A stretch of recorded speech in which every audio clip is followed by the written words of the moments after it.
said you want a hot one, yeah. You with the hottest under the sun. But be careful what you wish for, make you eat your words. If I'm more than what you bargain for, fun to flirt, but promise to deliver. Much is required, cause look at what I'm giving you. You ain't really ready for real. You ain't even ready for real. You ain't really ready. Won't be faithful to someone ungrateful. I can't try to make you if you ain't you. You ain't really ready for real. You ain't even ready for real.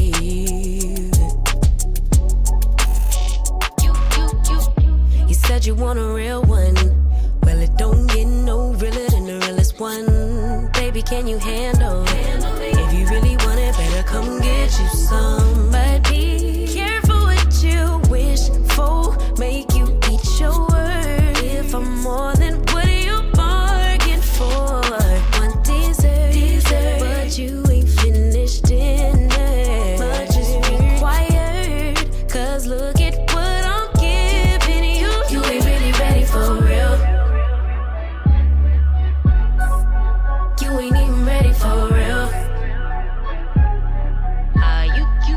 You ain't really ready. Won't be faithful to someone ungrateful. I can't try to make you if you ain't you. You ain't really ready for real. No,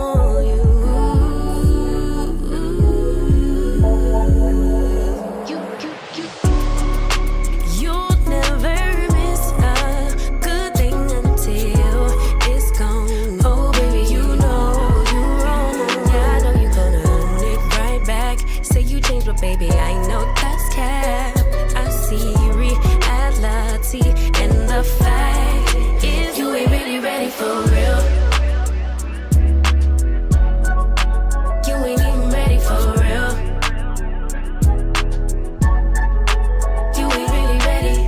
Won't be faithful to someone ungrateful. I can't try to make you if you ain't you. You ain't really ready for real.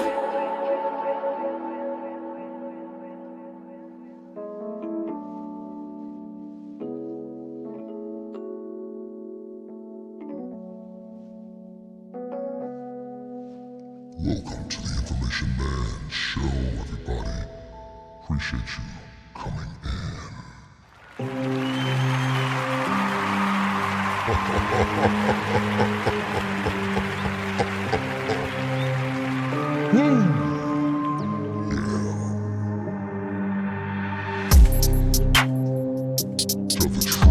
Tell the truth. Tell the truth.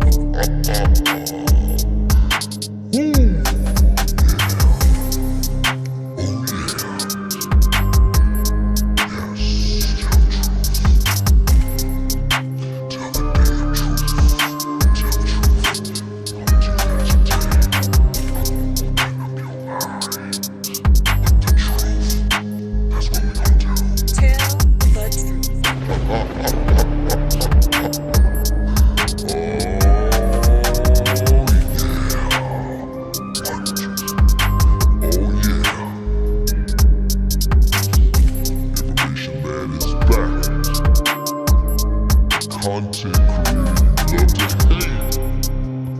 Oh, I'm gonna make some of y'all mad today. All the receipts I got. You're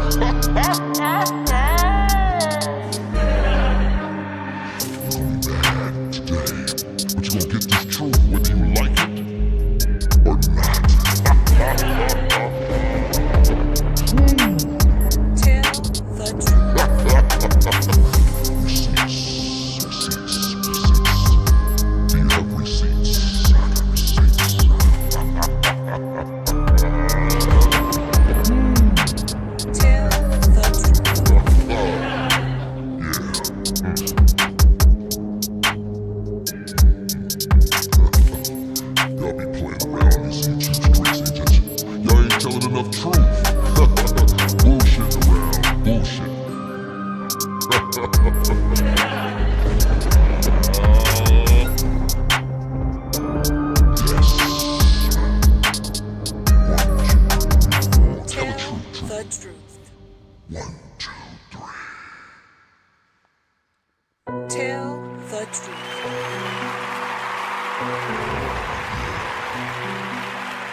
starting very soon.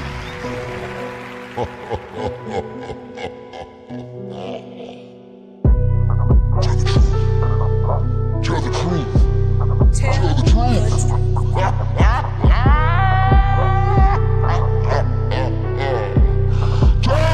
goddamn truth today.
Ladies and gentlemen, welcome to the Information Man Show.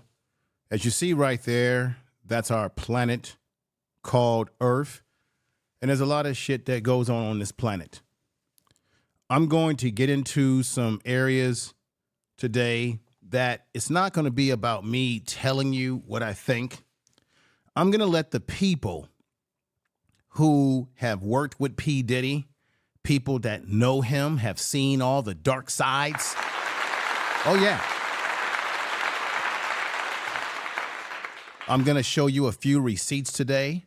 What I want to do is I want to say this. Yes, P. Diddy has not been, how do we say it? He has not been convicted of any of the crimes that he has been accused of, but he does have a long history of paying out of court to keep himself from going into court and being tried by a jury, okay? He has used his money, his power, his connection to keep himself out of trouble.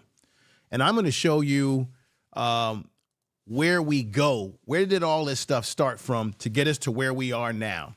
As I said last week, could we be looking at the last days of P. Diddy? Because as you know, and you've been hearing this, that the Homeland Security, the feds, they have about, what, 95 to 99% rate of convicting people when they go in and do these raids.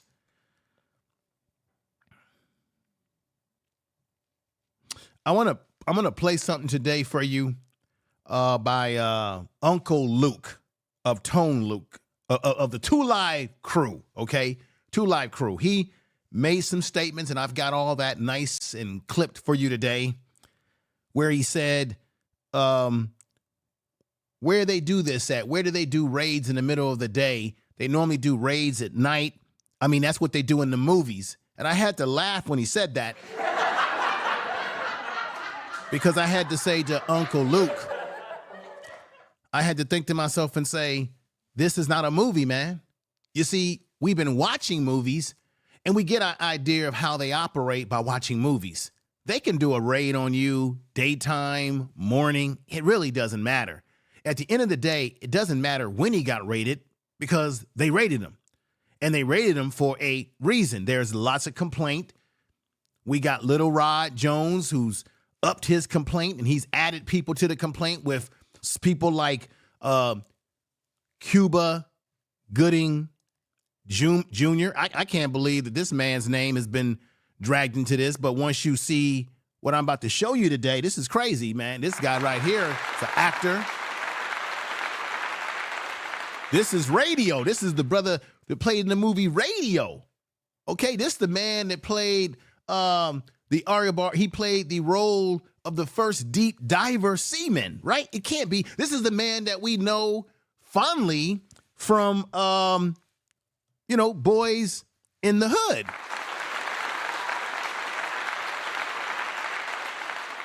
And so Little Rod has added him. Lil Rod reportedly added Cuban Gooding Jr. to the list of defendants in sexual assault lawsuit against P. Diddy. More details regarding Little Rod's amended complaint against Diddy and Cuba Gooding Jr., according to U.S. Today on Monday, March 25th, Jones added Cuba to this complaint. We're going to get into that because I can't believe this. Now, look at this right here.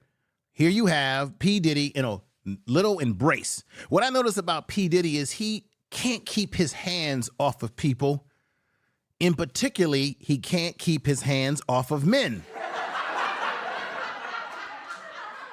And I want to say this now, because we have to understand, ladies and gentlemen, and I thank you, those that are coming in, you're going to get a hell of a show today. Don't go nowhere. Pop your popcorn, get your drinks, get your smokes. Now, some of these videos, you probably have already seen some stuff that I'm going to show you on other channels, but I think I'm going to show you additional things that you have not even seen or you didn't even realize. And maybe you have, and I'll just be reinforcing what's out there.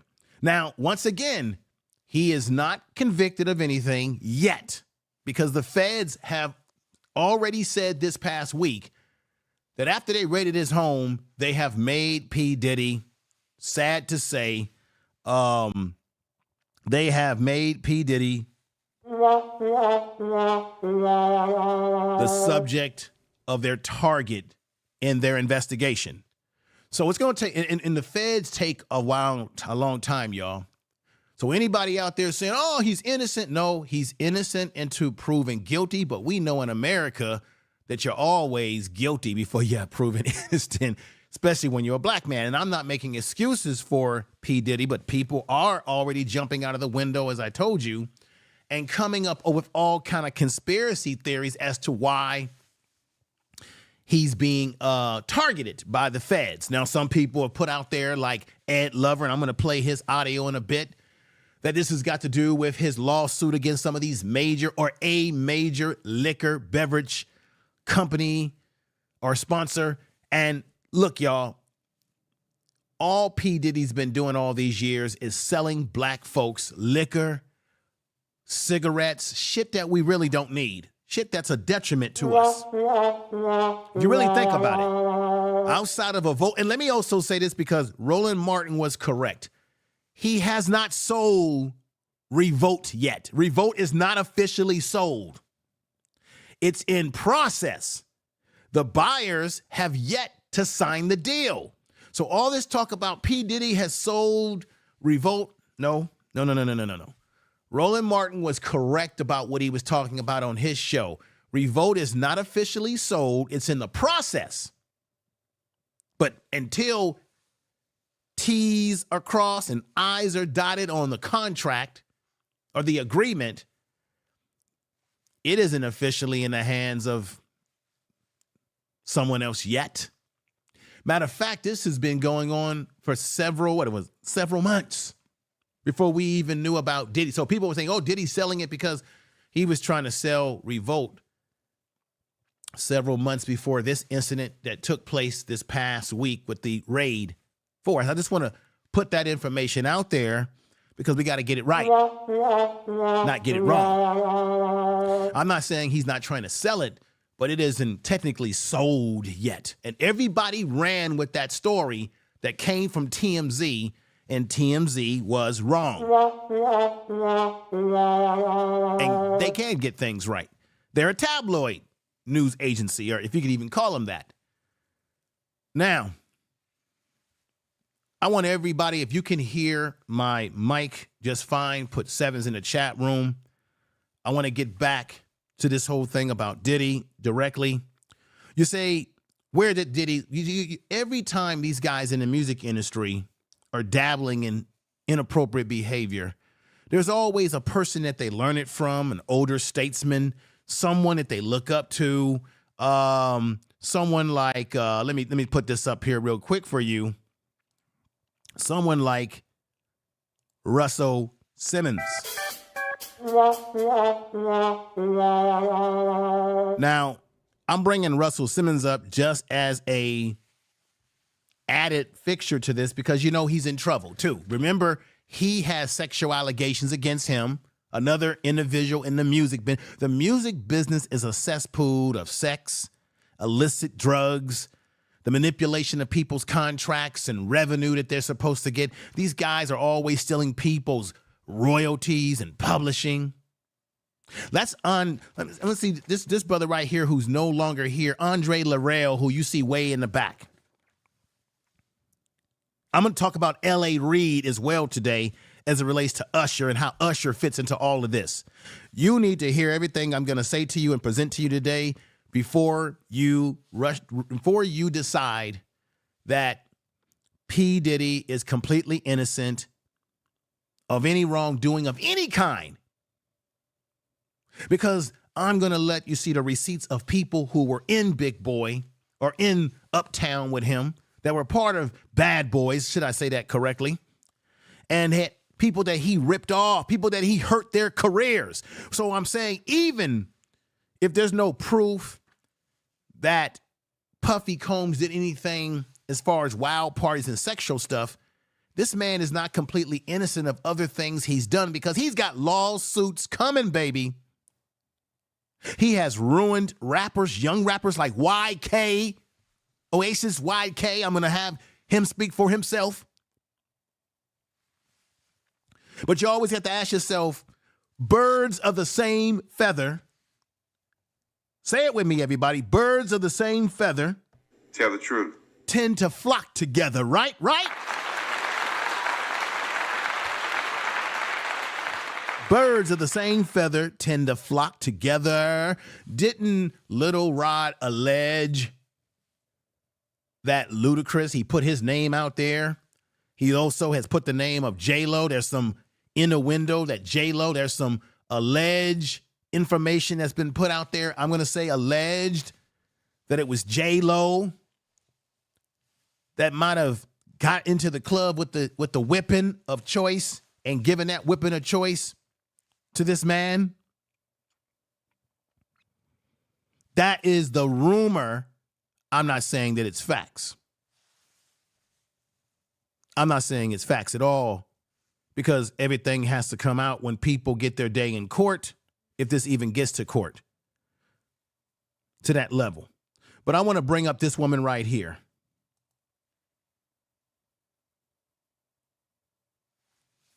This sister right here, who I will be playing for you, is the one that took the bullet that night. Everybody said that it was Shine that did it, but she says no, that it was P. Diddy. So when I'm saying to you that even if he's not guilty for what they're trying to question him about now, doesn't mean this man is innocent, because this woman right here said that she's always said that Sean Puffy Combs is the one that shot her because she saw the flash, and you're going to hear her out of her own mouth talk about that. I want y'all to keep that in mind. This man is not completely innocent. And when you look at someone like a Russell Simmons and the bullshit that he's been involved in over the years, remember, hip hop reports that process server Daniel Jones, traveled to Bowie Health and Wellness Resort on March 5th, went through 2 security checkpoints and searched for Def Jam co-founder for an hour before finding him. Upon discovering Simmons, he handed him a lawsuit from former music executive Dre Dix for defamation after his sexual assault claims. You see, Russell Simmons was first accused of being a sexual assaulter back when Terry Crews in 2007, Crews made a claim that he had been inappropriately touched by Weinstein. And he shared screenshots of a 66-year-old entrepreneur asking him to give, and I'm not going to say those nasty stuff, y'all. Times report that Simmons and director Brent Renner were accused of joining forces to sexually assault women. One of their alleged victims claimed she was caroused, or she was forced into an apartment with them where they made sexual advances while she was 17 years old. So this man, there's a reason why Russell Simmons ran over to Bowie, right? And once again, this is about Diddy. Birds of the same feather will often flock together, and we have to understand that, folks. These men flock together. People who have the same interests, that are predators by nature. I want to play something for you because today I want you to heavily look at all the video content that I'm going to play for you. We're going to go step by step as to what we think is going on. You let me know what you think is going on in the chat room. I appreciate everybody that's here. I give you a clap. This is the Information Man Show. Let's start off with Cat Williams, who has told us time and time again throughout his comedy routines that there's some weird things going on in the entertainment business. There's some weird things going on, and we have failed to listen. Now, when he went on Club Shay Shay's podcast, he said some things that were revelation. He said some things that we know were damn the truth. And like he said, that 2024 will be the year of exposure, that truth will come out. Remember this as a reminder. This is fair use with the purpose of news reporting, parody, critical analysis, and what have you. Here we go. TGJs, any of them, all lies will be exposed. That's all. And anyone who takes that the wrong way, know why they take it the wrong way. The truth is the light. And after that, I don't really kind of know where to go. Let me one more time. Now, he told you that all lies are going to be exposed. Let's go ahead. We good now? Because the people want to know, well, why would he get blackballed? Yeah, oh, because because in 30 years, I've done nothing but collect information, knowledge, and your secrets. So if you and a man was in a corner doing something you wasn't supposed to be doing, you will tell it. No, somebody come to tell me. Okay. I gather that. I value that. I'll pay for that. Come. Now, Cat Williams is telling you that he has witnessed a lot of things. On this podcast, if you remember, he said, you've got to say no to a P. Diddy party. Let me show you something. When you talk about seeing things that people are doing that they know they're not supposed to be doing, I want y'all to check this out right here. Let me pull this up for you. Here's P. Diddy. Check this out. This man is, I'm going to say this right now. P. Diddy is very questionable. There's too many evidence, too many people that have said that they've been touched inappropriate by him. But I want you to check out this picture right here.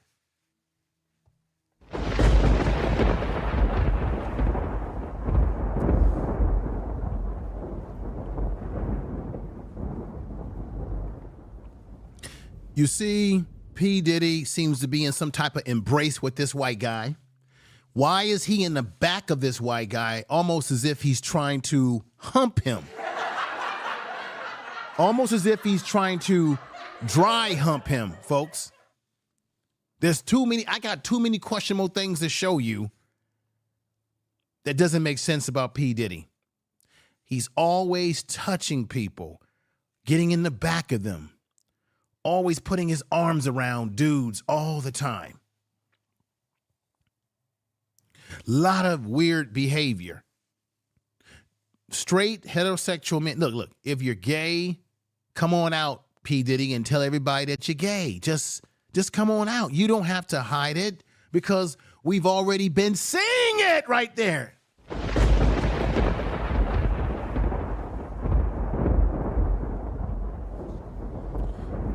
If you're gay, there's nothing wrong. Be who you are, P. Diddy. Stop putting on these charades. Be who you are. But there's so much suspect things about you and what you all are going to see today. I don't know if it's part of the industry, everybody, because you might have heard this, but check this out. Here is Birdman kissing Lil Weezy, Lil Wayne. Now, his excuse for kissing him like this is like two people in a relationship. This is, I don't know, warm embrace. He says, well, I kiss Lil Wayne because he's like a little son to me. Last time I checked, I don't think fathers typically kiss their sons in the lips like that. We may give our sons a hug. We may say, son, I'm proud of you, what have you. But we don't get into these type of embrace. I just want y'all to see this, for example. So that's Birdman.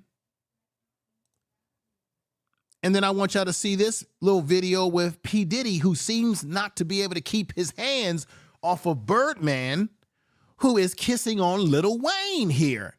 Tell the truth. Tell the truth. Watch this. You will definitely be upset. You will definitely be upset because you will be outdone, motherfucker. Why? Wait a minute. I'm not saying that guys, I'm talking about heterosexual guys now.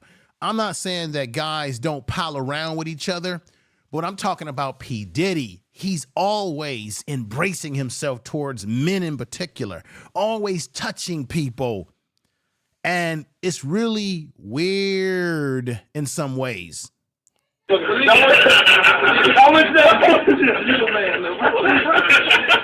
start working out, though. Just start like get in the gym, though, nigga. You know, I ain't gotta work out, nigga. But you know something? My thumbs are so strong with counting all that paper. Now, why is he so concerned about Birdman's body physique? He says, get in the gym, nigga. And then he starts talking about, well, why is he so concerned about the, look, ladies and gentlemen, for people that's gay, whatever, hey, eat your heart out, have a good time. I'm talking about heterosexual men right now. As a heterosexual man, we just don't do that. We just don't look at other men when we are attracted to women and say, you need to get up in the gym and be putting our arms around them like, oh yeah, get in the gym, man. Something's weird about this. I'm talking about if you are a heterosexual male, we don't engage in these sort of weird behaviors that you're going to see today from this man, Puffy Combs. You can start working out, though. Just start like get in the gym, though, nigga. And then he says, he grabs him like a little kid, holding on to him. Then he backs off and says, look, and he starts looking at Birdman's body saying, get in the gym, nigga. You know, I ain't gotta work out, nigga. But you know something? My thumbs are so strong with counting all that paper. But yo, hold on, tell you. Now, let me stop. You gotta do this. Do our work. Do our work. If you ain't have enough style to give me a pair of Reeboks, to ask you for a pair of Reeboks today, you ain't got no class. Yes, right. She ain't even hooked me up. Watch what's gonna happen. Watch what happens. Hey, yo, check this out. This is Diddy. It's a boy they call Diddy. I'm here in the biggest. This is not even. This is just the play around mansion. Believe that. This boy is really for real. He's number one stunner. I gave. I got past it to him. You know what I'm saying? I was the number one stunner. I'm like a superior stunner now. You know, I'm gonna graduate to my master's degree in stunning. And he's the number one. He's the one that's. You know how you have. I'm like Kennedy. You feel me? He like Clinton. I was the president for shit. Yeah, man. That's OG now. Oh, right there. He kisses him. I'm telling you, P. Diddy, you should just come on out the closet because there's too much evidence out there of you trying to pucker up to men kissing and touching and fondling. This is why you've got these allegations on him, these alleged allegations from Little Rod. And he put Cuba Gooding Jr. I can never say that man's name right. Cuban Goody Jr. I want to show y'all something. This man right here, and the allegations that he's put out there,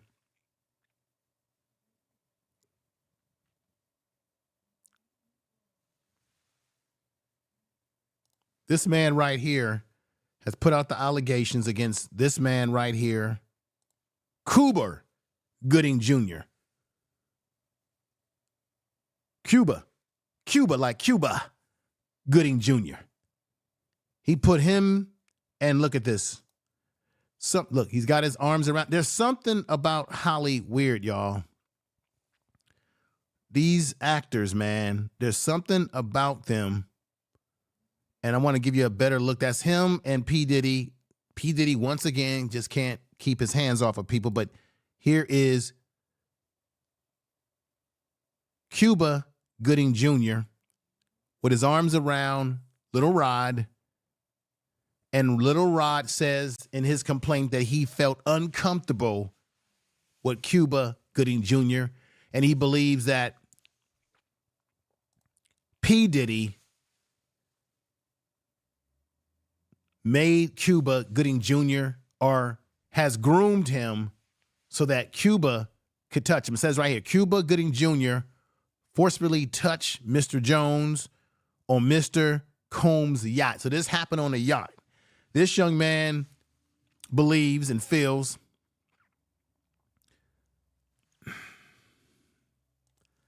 that P. Diddy has sort of said, hey, I've groomed this dude for you, so now you can go in there and have your way with Little Rod.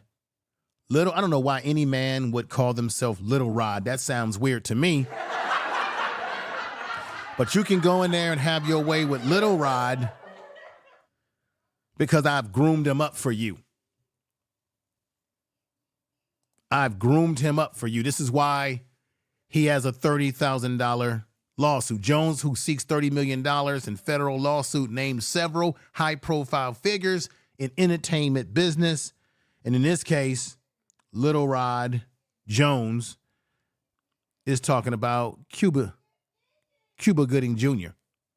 right there. The reason why I bring that up because, as I said, there's something questionable about P. Diddy. He has been caught on video. There's some really suspect behavior that I find interesting that I scratch my head about. And he's the number one. He's the one that's, you know how you have. I'm like Kennedy. You feel me? He like Clinton. I was the president for shit. Yeah, man. That's OG now. But at the end of the day, we in the third one, and we in his mansion. It's one of many. He owns the whole motherfucking block. The truth is the light. And after that, I don't really kind of know where to go. Let me one more time. Right. We good now? Because the people want to know, why would he get blackballed? Yeah, oh, because I was gonna ask you that. Because in 30 years, I've done nothing but collect information, knowledge, and your secrets. So if you and a man was in a corner doing something you wasn't supposed to be doing, you will tell it. No, somebody come to tell me. Okay. I gather that. I value that. I'll pay for that. Come Tell me. I know so many things I shouldn't know, and they all know it. They all know. Right here, what you're looking at is Lil Baby. Lil Baby's a rapper. It's been said out there that this was a P. Diddy party.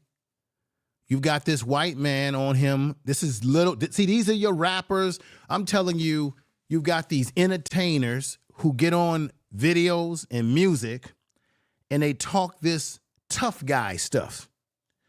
But you really don't know what they're into behind the scenes. This is Lil Baby supposedly at a P. Diddy party. Why does he have this white dude with his whole hands around him? He got a smile on his face, and then they double tag team Lil Baby at one of Diddy's parties, or it appeared to be a Diddy party. He's got one white man. These are your rappers who get on the videos and talk like they're tough and talk about how they like kitty cat and they like women and all that. But here you got one dude with blue hair, very suspect, y'all. One dude with blue hair, white dude, giving him a frontal hug, and he look at him smiling. He's enjoying every minute of it. Then you've got the white dude, the other white dude who takes him from the back. What the hell's going on here?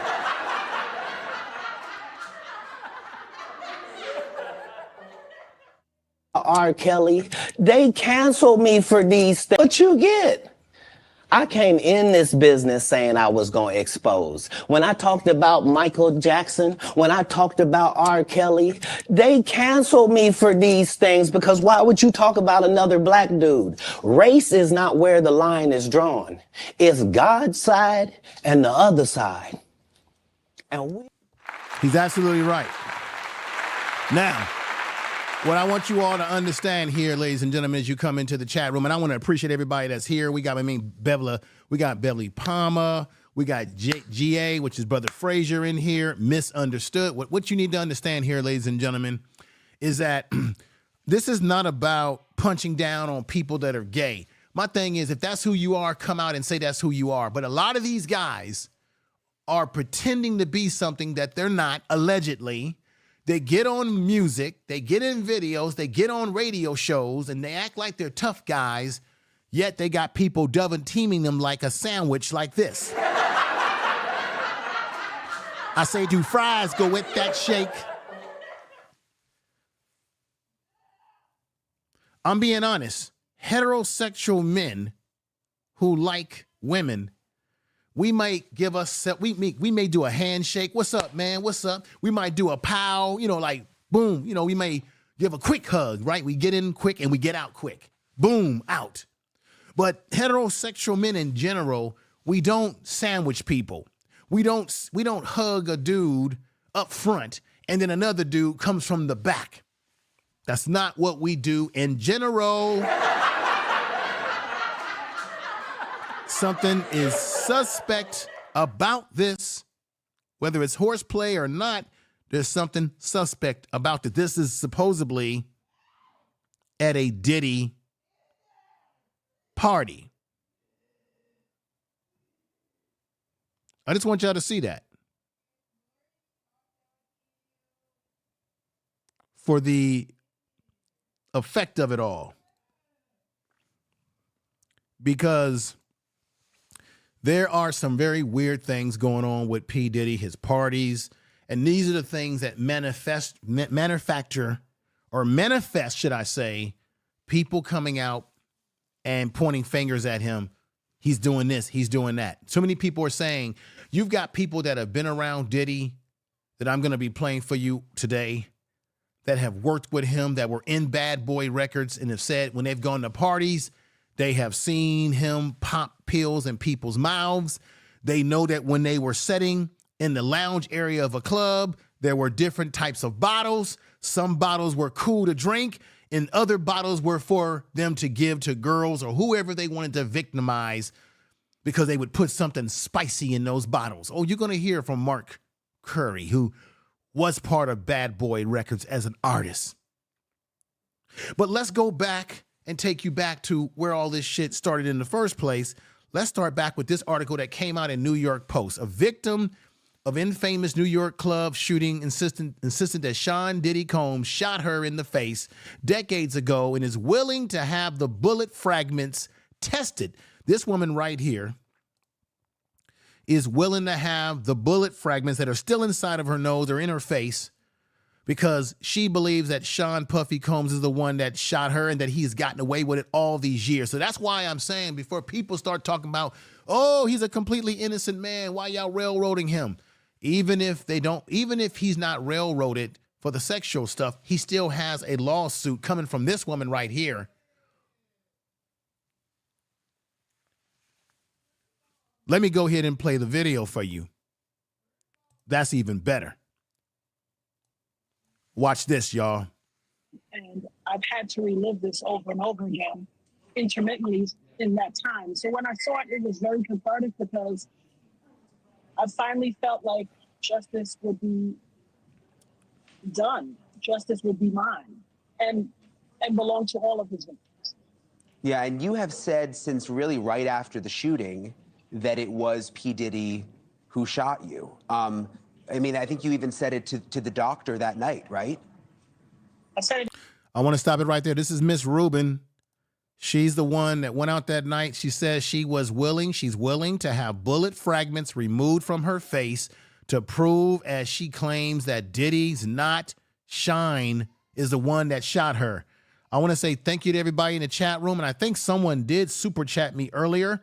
And I'm sorry if I missed that super chat, but I do appreciate you because, and also someone brought up an issue about Cuba Gooding Jr. Remember, he was also tried in court over a groping incident with a woman.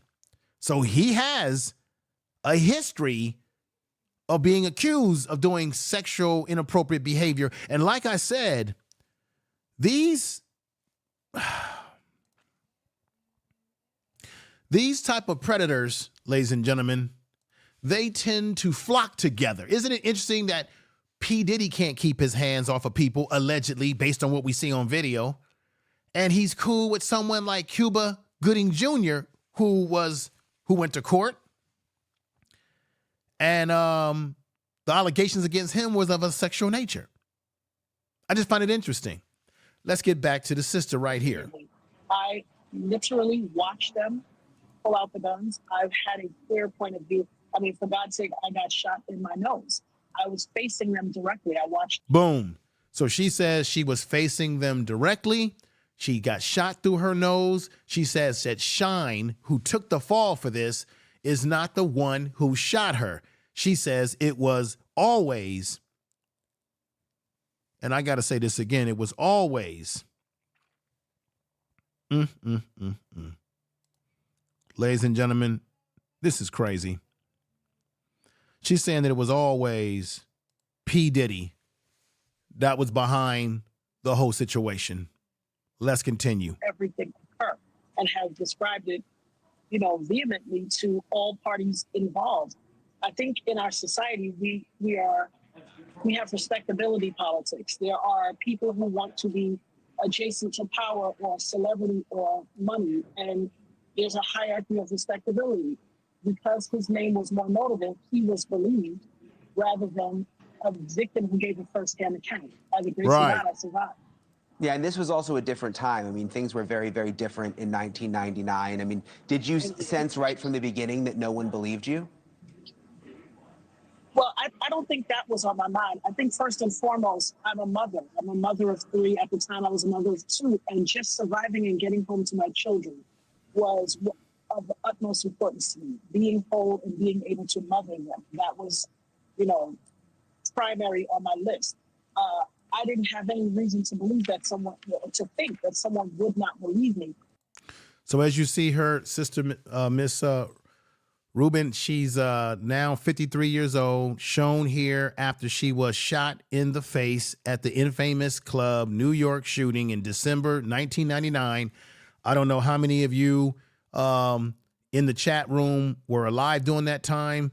Put sevens in the chat room if you remember this, if you were alive. Maybe if you're a Z generation or millennial, you might have been just too young to understand what was going on. But for those of you who were very alert as to what was happening and hearing about this, put sevens in the chat room. Of course, there's people now saying that they feel that J-Lo got out of this situation, that she got out of this unscathed. But I also looked at reports that showed that J-Lo was crying like a baby in the police precinct in New York when the police arrested her, as well as they did get arrested, and her and P. Diddy, to bring them in for questioning. And they said that she was crying and she was crying. And then there's rumors that people believe that maybe she was the one that brought in the gun for P. Diddy. Because a lot of times in these clubs, when guys walk into clubs, they'll pat us down heavily because they assume that guys are the ones that are going to bring in weapons, right? A lot of times they may be a little bit more hands-off on women because women don't tend to be the ones that inflict some type of violence in a nightclub. But that's just, you know, some of the things that's been floating out there. But as things unfolded, it was a very short period of time where I realized that's what in fact was happening. So, as I mentioned, Diddy has denied being the one who pulled the trigger. But this is interesting, Natanya. Rodney Jones, also known as Little Rod, is now suing Diddy for sexual harassment. That's something that's been in the headlines for the last couple of days. And there's a very interesting quote from his lawsuit that relates back to you that I want to read because it sort of ties all of this together. And it says, Jones claims in the lawsuit, Mr. Combs shared that he was responsible for the shooting in the nightclub in New York City with rapper Shine. He shared that artist and Mr. Combs' girlfriend at the time, Jennifer Lopez, aka J-Lo, carried the gun into the club for him and passed him the gun after. Boom. That's exactly what I was just saying, everybody. And the reporter has just explained it there. You see it right there. Shine. I'm going to read this for myself. Mr. Combs shared that he was responsible for a shooting in the nightclub in New York City with rapper Shine. He stated that the artist and Mr. Combs' girlfriend at the time, Jennifer Lopez, a.k.a. J-Lo, carried the gun into the club for him and passed him the gun after he got into an altercation with another individual. P. Diddy sex assault lawsuit. This is the sources. Mr. Combs shared. This is what he shared. Mr. Combs shared that he was responsible for the shooting. So they're saying all those years ago, ladies and gentlemen, he actually admitted some wrongdoing, but some kind of way he got out of it. Some kind of way he admitted it, and then Shine took the fall for it.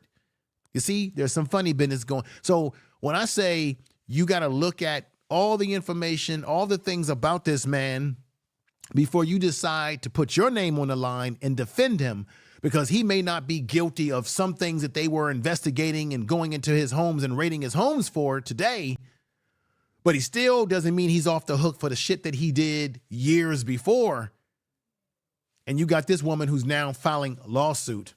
So this man is not squeaky clean. And I'm going to say this, you know, as black people, we have to stop making excuses for these celebrities. We're too in love with celebrity. We're too in love with individual personalities because we're always looking for a messiah complex. We're too in love with these people. We're too invested with these people. When you're wrong, you're wrong. And then what we do as black people in general, and what people do in general, not just black people, is that we like to come up with the conspiracy theories because why? It's easier for us to digest a conspiracy theory behind why P. Diddy is having these problems instead of us facing the fact that the man has these problems because this man has created these problems on his own. Yeah, you could say, well, the liquor companies are going after him because he's filing a lawsuit against one of these liquor companies that he made a lot of money for. You could say that, but that still doesn't change the fact that he still did things on his own to people that ain't right. And you're going to hear some of this today. Let's get back to this. Into an altercation with another individual. So now you have Little Rod in this new lawsuit saying that Diddy told him that he actually was responsible. I mean, what did you think when you read that? Well, I was incensed for a number of reasons. First and foremost, for the past quarter of a century, he's vehemently denied that he was responsible, even though I knew wholeheartedly, and as so many others who were in the club that night, we all knew he was responsible. A lot of people were afraid for their safety, justifiably so. I mean, the history that has occurred in the last 25 years proves that they were justified in being afraid, but I wasn't afraid. I wasn't afraid because I still bear I have 9 bullet fragments remaining in my face. So when I saw that count 128, that's actually count 128 of the lawsuit. When I saw that on a podcast that was analyzing all of the counts, I knew I had to speak. I had no intention of going viral. I was just getting it out of me. I have a mantra, having my say. There was a time a few years ago where I had a talk radio show called Having My Say. And that's very important to me. I believe everyone is entitled to have their say. Far too often we don't hear people or listen. And so I just wanted to get it out of me because it was like an audible, deep breath that I needed to take. And I made the TikTok video not expecting it to go viral. Went to pick up my daughter, came back home, and she's like, and I literally told her, I'm like, well, you're probably going to see it tomorrow. I made a video on TikTok. Maybe 100 people will see it. By the time we got home, she said, Mommy, it was 70,000 people.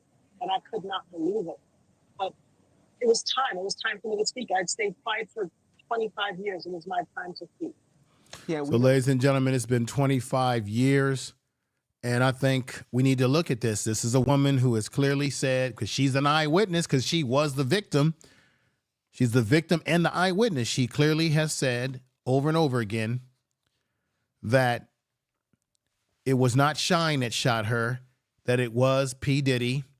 And she saw the cannon fire, and she saw him looking in her. She saw the direction that the gun was pointed in, and that she said she saw the gun in his hand. And then there was some preliminary reports in which he sort of admitted something, but somehow, as we know by history, Shine took the rap for this whole thing. This woman is saying that Shine didn't shoot her, that it was P. Diddy. So the bottom line is, for those of you out there that want to defend this man and get all your panties in a bunch and your boxes in a bunch, oh, they went in his house, and they did this. Look, I'm not saying that them handcuffing his kids and doing what they did to his kids was cool. I didn't think that was right after I learned about that information. That wasn't cool because his kids, they haven't done anything that we know of. But this still doesn't mean that he, like I said, he may be innocent or whatever they're looking to charge him for now. Maybe, maybe not. But he has certainly done some things in his past, and people have died mysteriously around this man.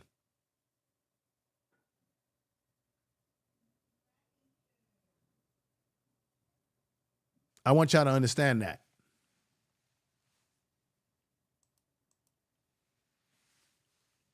Let's get back to it. Yeah, what's going to happen with the P. Diddy situation? Obviously, again, he hasn't been arrested. There's clearly a very big federal investigation happening now. But I'm thinking back to other cases, R. Kelly, Jeffrey Epstein. When they started to dig, all sorts of stuff came to the surface. They reopened old investigations. Would you like to see the investigation involving you getting shot at that club be reopened? Absolutely. Absolutely. The irony is there was a grand jury. We all had to go and speak at the grand jury.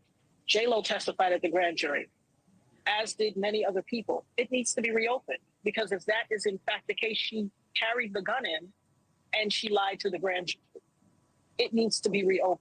My shooting, ironically, the night I went into the club, I had a comb in my pocketbook called a rat tail comb. People in the beauty industry or people that use that type of comb would be all too familiar. It's just a comb. It can't do anything to harm anyone.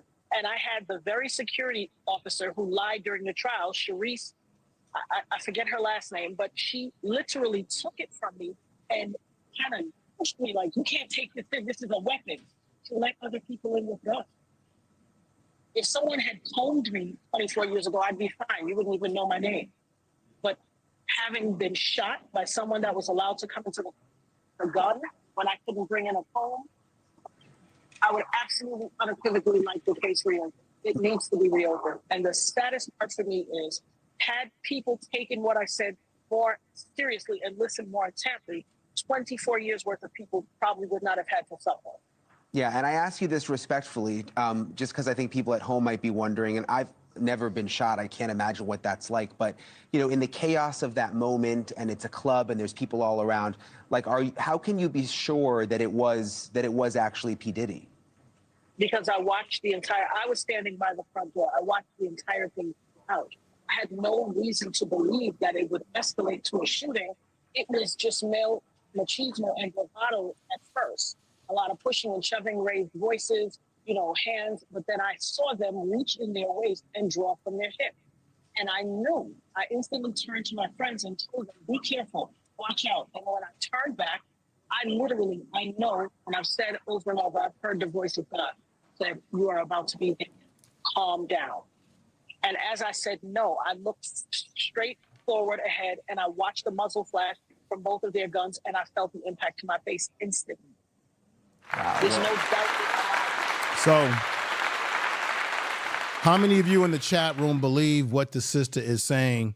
She's saying that she saw the muzzle, the gun, she saw the flash, she got shot, and she's willing to risk her life to have the doctors go into her nose area or into her face to pull out the fragments because they want to do ballistics on the bullet to see if it matches up with what they think might have been the gun that really belonged to P. Diddy. So if she's able to prove this successfully through evidence, the bullet fragments, and they got to go into her, it's going to be a risky surgery. If she's able to prove that, then guess what? They can reopen up this case and they could try P. Diddy for what happened 25, 30 years, how many years ago this was? 1999. Now, last Monday, P. Diddy got his homes raided. LA, I think Miami home, and his Los Angeles home, or mansions. But there was someone who predicted this was going to happen to him a long time ago. These are people who know P. Diddy, they've been around him. How many of y'all are familiar with Reggie Wright? Reggie Wright, you're going to hear from him, said that he warned a long time ago that P. Diddy was going to get his homes raided. He said this several months prior to P. Diddy having his homes raided. Check this out. But he need to build a spot over there in Valley for his boy Puffy. I warned Keefe D to take his ass over there. There's no extra. He's talking about Keefe D, and you're going to hear about Keefe D today as it relates to Tupac being shot and how Suge Knight plays into this whole thing. You're going to hear that Keefe D, that name that he's just naming now. There was rumor that P. Diddy put a contract out on Tupac. That was another rumor that was put out there for $1 million. How many of y'all remember that from back in the day? Put sevens in the chat room that there was $1 million strike on that was put out there by P. Diddy. Allegedly. And that P. Diddy, who he's talking about, was involved. How many of y'all remember that? Put those sevens in the chat room. Let's hear this again. But he need to build a spot over there in Valley for his boy Puffy. I warned Keefe D to take his ass over there. Keefe D. There's no extradition laws over there. So I'm warning you now, Puffy. Boom. What is he talking about? He's talking about that Jeffrey Epstein type shit, right? Go get yourself an island. Go somewhere where there's no extradition laws where they can come and get you for messing around and doing stuff inappropriate with underage or either doing whatever you do to grown women. Remember, Epstein had his own island. There were people like Bill Clinton. Oh, y'all all love Trump. Trump was one of the people that was very friendly with this man too at one point in time. Epstein was friendly with Weinstein. What's that dude who's putting his hands on people, who's in jail now? These guys, what did I just say? Birds of the same feather, they flock together. He's telling them, I told them a long time ago that they better check it out. You need to take his ass over there. There's no extradition laws over there. So I'm warning you now, Puffy.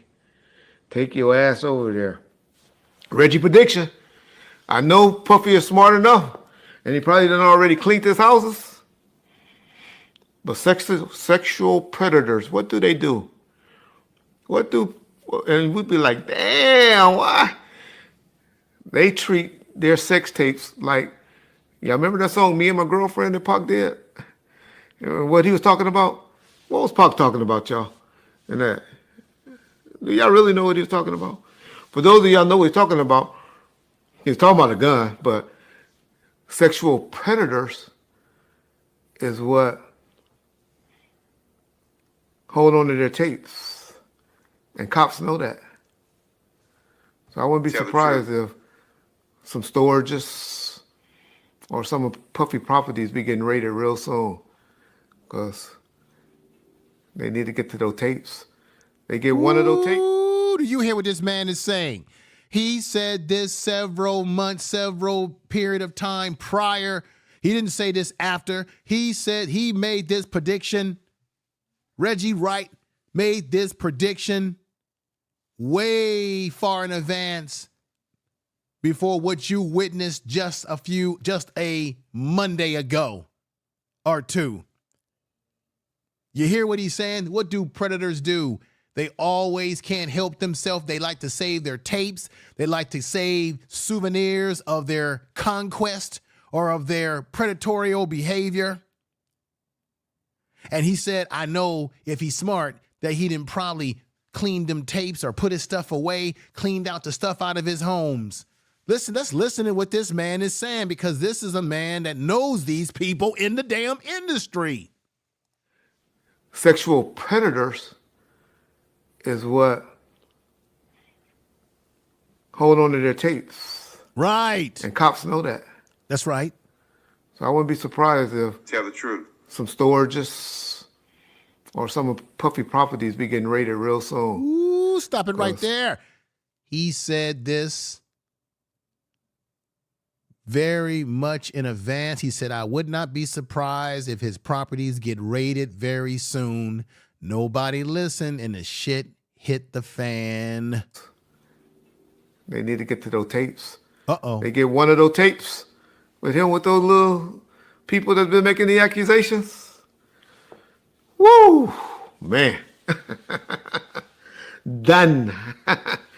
But Puffy the type, he'll blow his brains out. Guarantee y'all.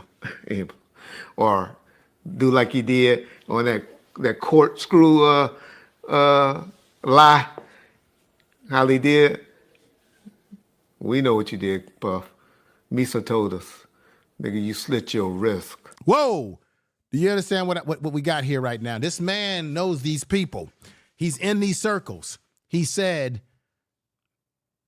he's basically saying when Puffy can't, allegedly, when Puffy can't take the pressure, he may potentially engage in some suicidal, in some behavior that's a self-harm behavior, should I say. He making an accusation that this man, Puffy Comb, when he was under some other pressure, may have attempted to slit his. I want y'all to hear this part. This is somebody that knows these people, talks to the people that have been around Puffy, someone who's been around him, someone that's in the music industry. We're talking about Reggie Wright making a prediction that a raid on Diddy's homes months ago, making the prediction that it would happen. Hear this part again. Done. But Puffy the type, he'll blow his brains out. Guarantee y'all. Or do like he did on that corkscrew lie. How he did. We know what you did, Puff. Misa told us. Nigga, you slit your wrist. he gonna do something stupid like that.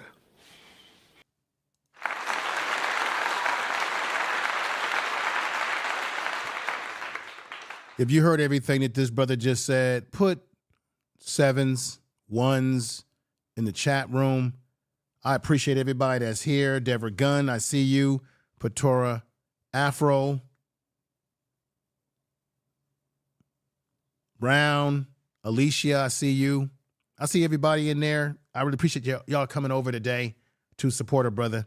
Do me the big favor. If you're looking at this program right now on your cell phone, your tablet, your desktop, your laptop, all you got to do is take your mouse or your hand and hit the part where it says share, and you can share it to your Twitter right now. You can share it to your Facebook right now. You can share it. Share and share and share alike. Man, if you are a content creator, make sure that you share this video in your community tab as well. You are listening to Information Man. Please make sure to subscribe to his channel. Thank you. I want to show you a picture of someone who also knows Diddy very well. This is why I said before we start defending people, we should always know a little bit about their background and who knows them. Okay? What I want to do, because Little Rod, this is where we're gonna come up to. I'm gonna put some stuff on the screen about Little Rod's indictments, some of the legal papers I'm gonna put on the screen in a moment. But we're doing this sort of like step by step, because let's go back to Kim Porter, who was his I think his wife or his spiritual wife, what have you. Many years she gave him children, and P. Diddy waited forever to marry this woman. I think they got married. I believe they got married, or they never did get married, but they were a couple for some time. And of course, Kim Porter was a beautiful sister, and she passed away mysteriously. Some people said, oh, it was ammonia, right? A lot of people did not believe that she died of just some type of sickness. There's people out there who believe that P. Diddy allegedly, indirectly or directly had something to do with it. This is allegedly. This is what people, I'm saying this is what people believe. This is not what has been proven in a court of law as facts. It is what people believe because they have seen how P. Diddy operates, and people know that there's something that has been very shady about this man that you're looking at right here. This is a man, by the way, that Mayor Adams gave him the key to the damn city. Can you believe what I'm just telling you right now? Do you believe it, everybody? The key to the damn city of New York. This is the same Mayor Adams who was prepared to do everything for the damn migrants in New York. Give them a nice little tent with a foosball, plush, flat screen TVs, sofas, Xbox. But then the black men that were homeless in the homeless shelter not that far from there had nothing. And he got in there talking about, I don't want to go over who's getting what. He's a real, what I would say, y'all know I got to do this. In my opinion, the man has been, I hate to do this, the man has been a real coon. You understand what I'm saying? Raccoonish. So he gives P. Diddy, with this man's reputation, the key to the city, and P. Diddy's all excited about it. Look at him in New York, driving around with his key to the city, talking about, we did it, Brooklyn. We did it, we did it, we did it. Look at this.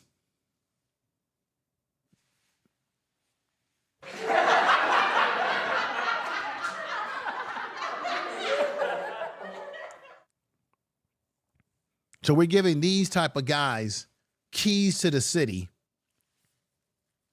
knowing that he's got all. Interesting. Very interesting. You see people following this man.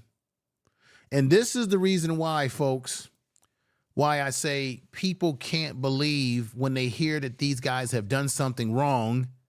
They don't want to believe it, because people are caught up in celebrity.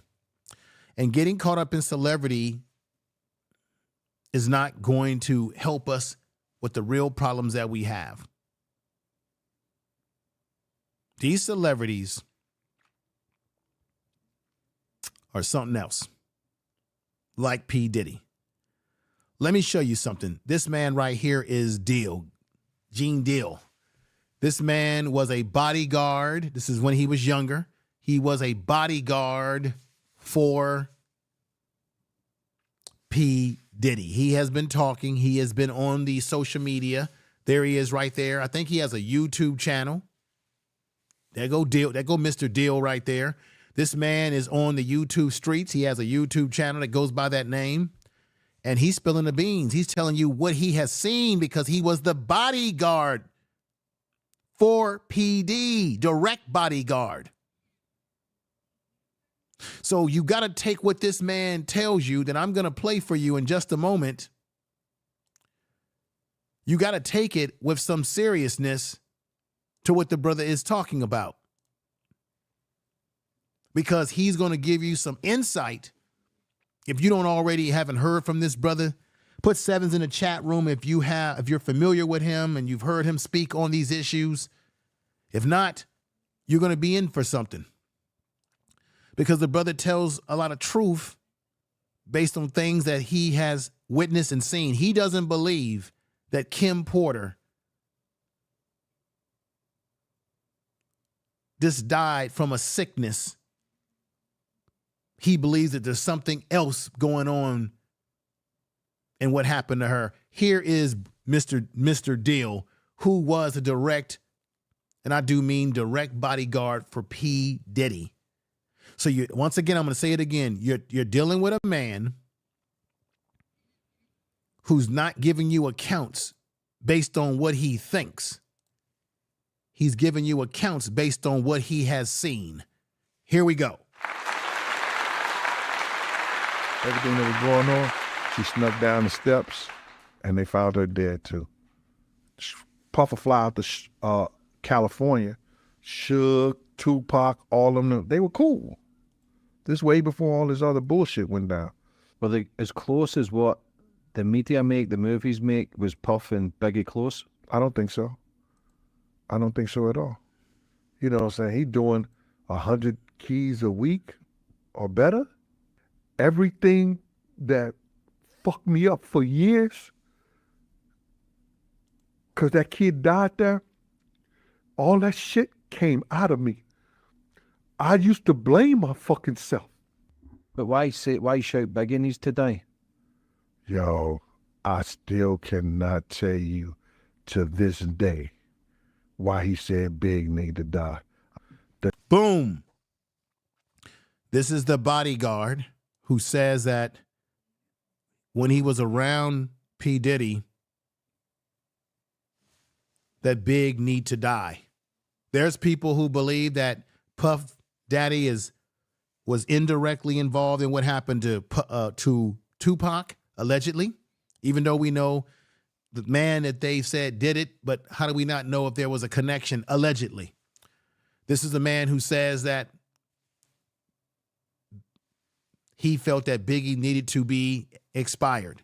This is what Mr. Dill says, who was, as you see on the screen there, a direct bodyguard for him. So he was around to hear the things that this man was saying out of his mouth.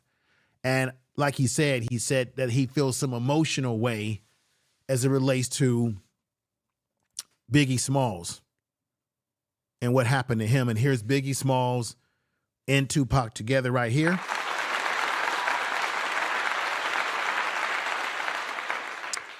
And there is P. Diddy right there in the middle.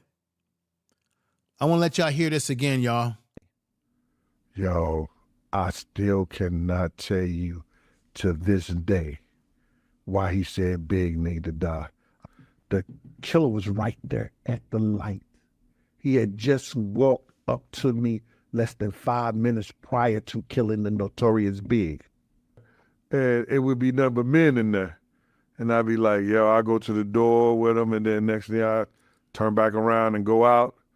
And so you can see this is a trailer, but I'm going to play some more from him. He's talking about there being men in rooms with P. Diddy, things that made him feel uncomfortable.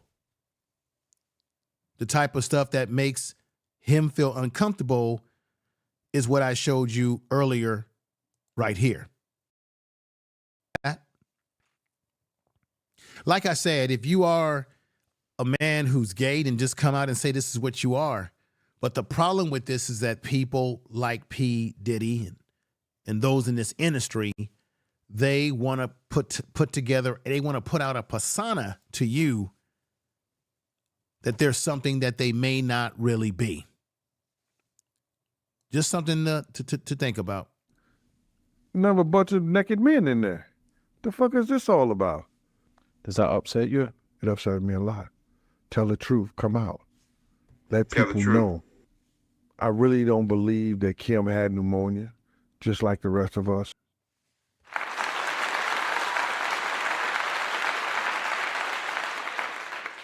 You hear what he said right there? He doesn't really believe that Kim had ammonia, just like the rest of us. Let's play some more from Mr. Deal, who was a bodyguard. He was around P. Diddy. He witnessed and experienced things that none of us could imagine, only hear about. But he witnessed these things. And let's go more deeper into the Kim Porter, the Kim Porter circumstances, as you're going to see him speak more on it right here. What she experienced, and it's like, it was the same thing Kim was going through. The same thing, bro. Kim was going. So what he's saying is that here's a picture of Cassie on this thumbnail that I created with Little Rod to the right. That's Cassie right there. He's basically saying that the same stuff that Cassie, that a lot of folks criticize this young lady for coming out and saying what she said about him. He's saying that everything that Cassie said that was happening to her. And I want to say thank you, Larry Anything Goes LLC, for the $20 super chat, my brother. Thank you. Thank you for the super chat. Thank you very much. Thank you for the support. Thank you for being here. And I want to say thank you for the Empire Goddess. I thank you for Jill Chocolate Boutique being here. Another CG, Little J, FIFA World, Other Gaming. Thank you for being here. Hit the likes, share the video. So he's basically saying that everything that Cassie said that she was going through, that Kim Porter was going through the same thing. That's what he is saying. That is what he is claiming based on what he may have witnessed working as a bodyguard for P. Diddy, y'all. Let's get to it. Through the same thing, the beatings, you know what I'm saying?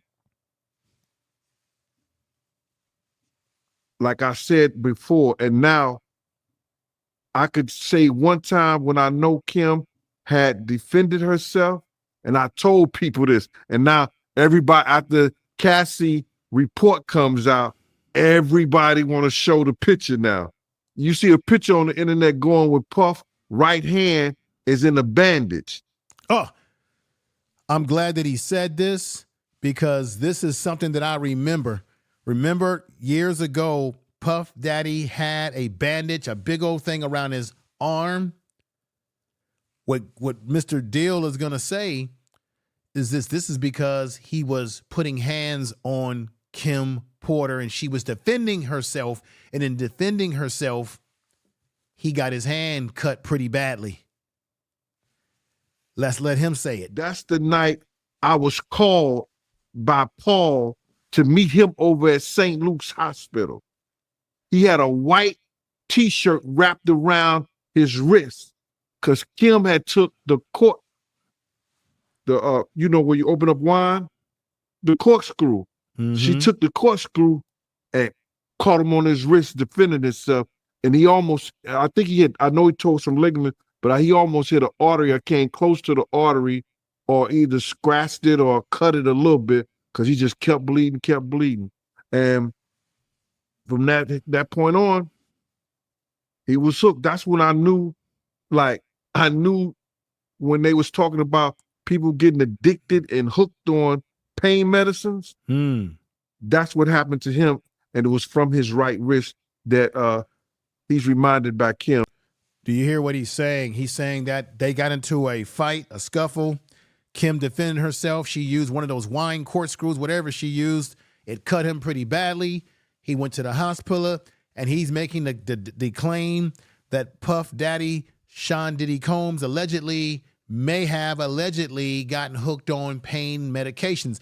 Isn't that what Michael Jackson got hooked on as well?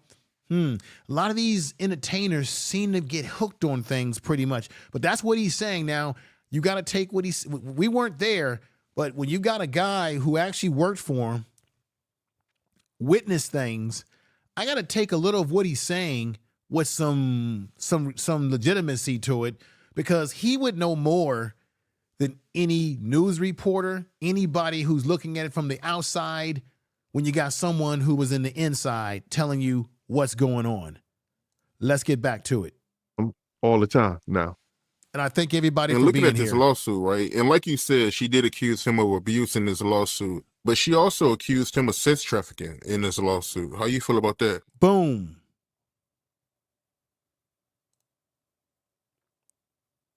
Did you hear that? Sex trafficking. Is he saying the case,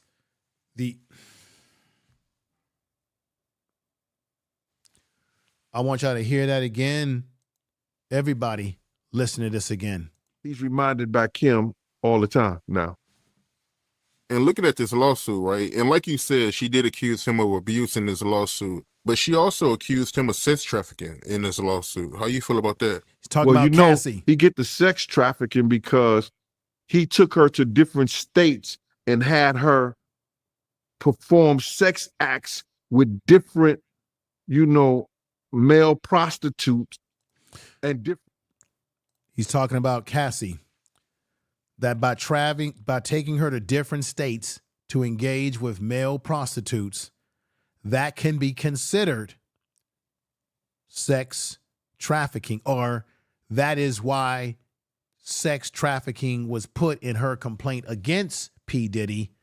I think what he's saying makes a lot of sense. If he's traveling her around to engage with prostitutes, male prostitutes, then that is sex trafficking, because you're moving her from state to state to engage in these freak-off acts that P. Diddy and many people have said that he's into freak-offs. You're going to hear this from other people that have been around him on this channel today, video clips where they've confirmed that, yeah, he likes freak-offs. Let's continue, shall we? People sometimes against her will. Wow. This is crazy. We look at this and we say, well, that was his girl and she did it on her own. She didn't have to. Man, you can't say that. That was a 19-year-old girl that what they call now groomed by an older man. Now, I want y'all to hear this part of what he's saying, because remember when she came out,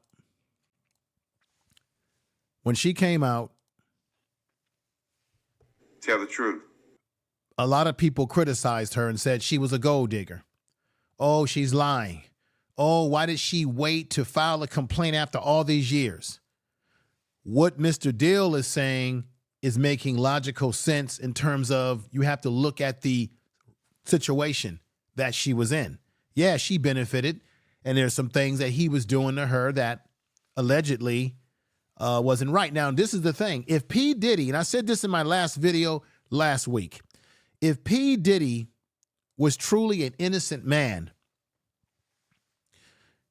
as he doesn't look very innocent on that picture right there.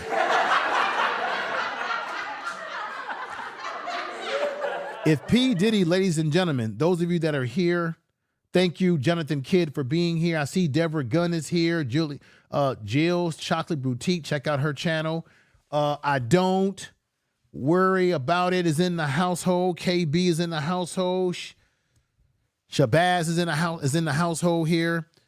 If P. Diddy was truly an innocent man, why would he settle out of court and give her money? Because normally people that are guilty and don't want their dirt to be let out want to keep everything quiet. So you give money to make the whole case go away. Because if this would have went to trial, all the other dirty stuff that we haven't heard about would have come out, and they would have had to subpoena people like Mr. Deal, who was his bodyguard, and many other people that were in that circle that witnessed the things that he was doing. They would have had to subpoena these people, and then all the dirt would have come out. So how do you keep that dirt from not coming out? You pay a big ass payment to shut the person up. You give them some money. Now you may say, "Oh, she took the money. That means she's lying." Look, you should consider that as payment for all the pain that he put her through. If she took the money, damn it, that's her right, because he put her through a lot of pain. Now, some would say she should have went all the way to take him, to put him in jail, put him in prison.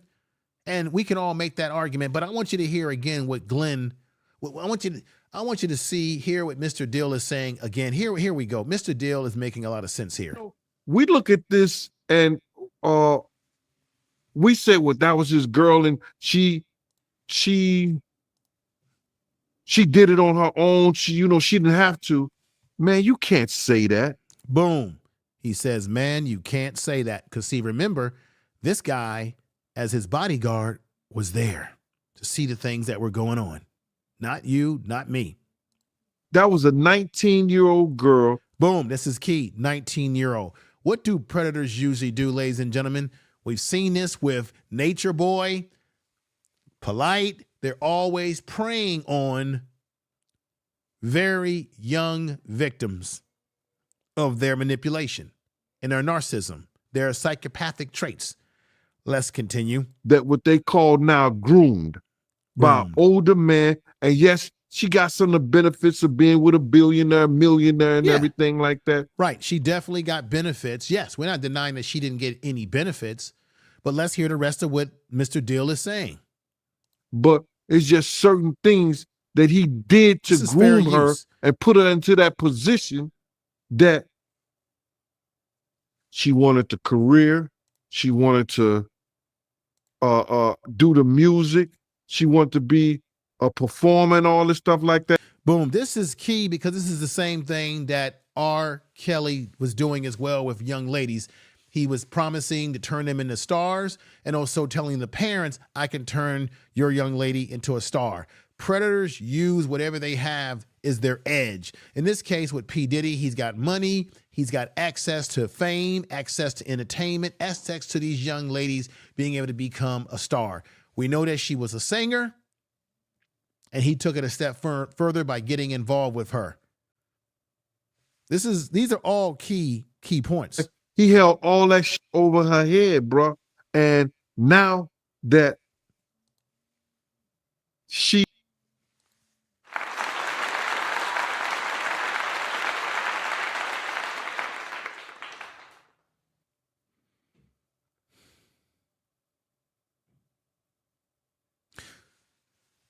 Last call, I see you. Bonnie Rose, thank you for being here. Brown, I see you. 1975, I see you in the chat room. A lot of great people over here today. This is crazy. We got KB saying, yep, and promising money and access to industry and grooming. Right, and grooming. And the parents can be groomed just as much as the kids. You know that, y'all. The parents can be groomed just as much as the kids because they're both being groomed when these superstars manipulate. Oh, yeah. What I want to show you right now is very important. This will go into Kim Porter some more because there's some things that you might have forgotten about Kim Porter in this whole issue around whether P. Diddy is doing hellacious things with people and against his artists. Let's hear from Jaguar Wright and some others that you're going to hear. Remember, originally P. Diddy was at Uptown Records, where eventually he got let go. He got fired because according to rapper Mark Curry, He was arrogant, and his arrogance eventually led him to being pushed out the door. But everyone that was a part of that record label, they seem to either come down with a sickness or they're not alive mysteriously. There's something weird here. I want you to see something. Another thing let me do this first before I do that. Let me play this for you in the beginning. You've heard there's stories that a lot of these people have talked about. I've combed the internet and seen various clips.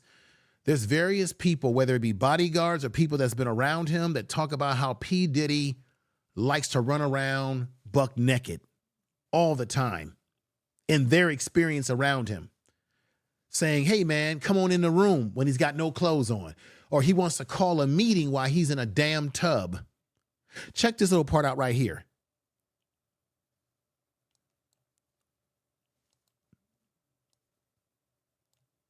You see that right there? That's P. Diddy, butt naked. You can't, of course it's kind of, it's blurred right there for proper reasons on YouTube, but that's him. Huh?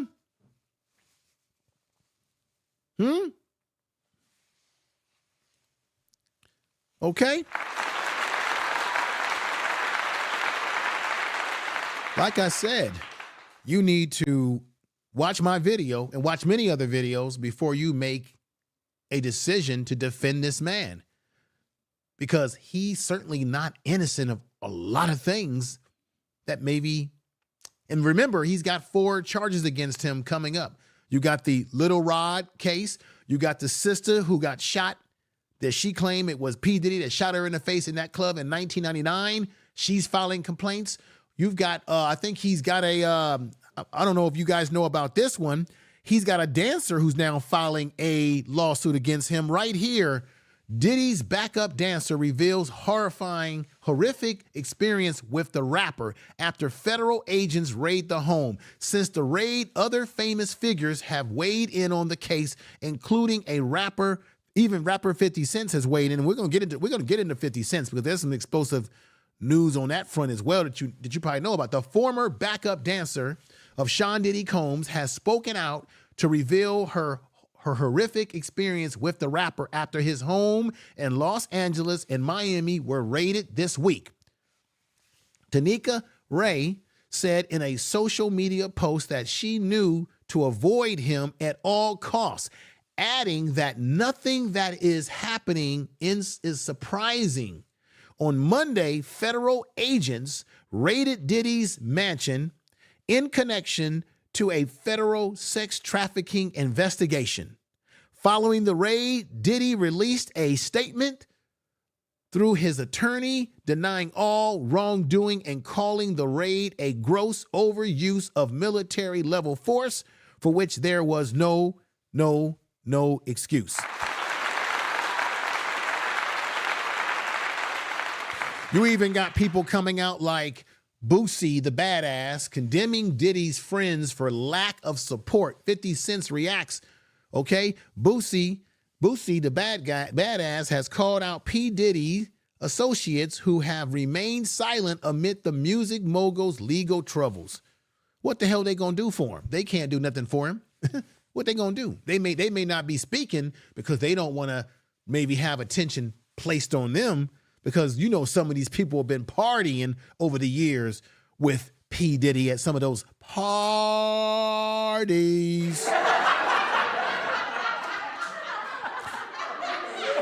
And here is Usher, who he took under his wing.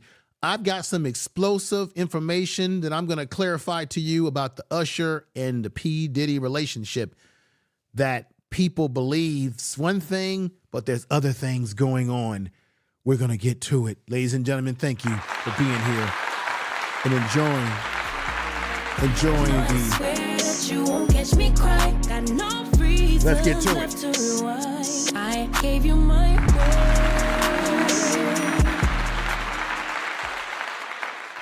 Thank you for being here once again. You're listening to the Information Man Show. Make sure you subscribe if you have not. You are listening to Information Man. Please make sure to subscribe to his channel. because I would appreciate it if you subscribe to the channel and check out what we're doing over here. I've got more for you, ladies and gentlemen. This is, we haven't even touched the iceberg yet, but we're getting there. This one you need to see. This is the video that I was talking about that you need to see. Check this out. He was writing a book right before he died. Heavy D was working on a book before he died. Kim Porter was working on a book before she died. Boom. I want to stop it right there because Jaguar Wright is right about her working on a book. Have y'all forgotten that she was coming out with a tell-all book? She's naming people that mysteriously passed away who were going to come out with a tell-all book, and you know it was going to include P. Diddy.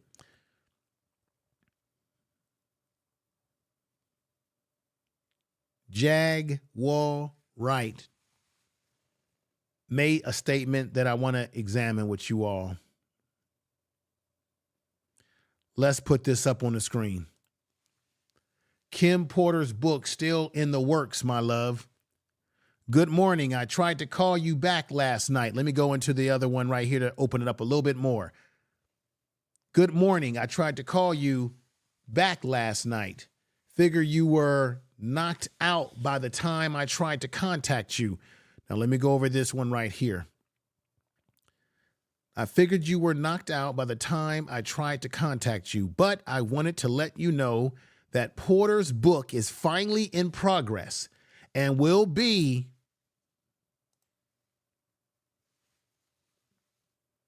it will absolutely blow your mind.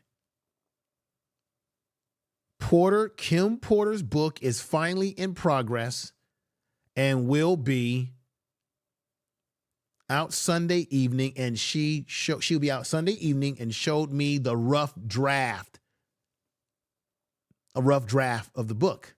When you see here, this is taken from records, y'all. So this is a screenshot that I took based on records that were put out there.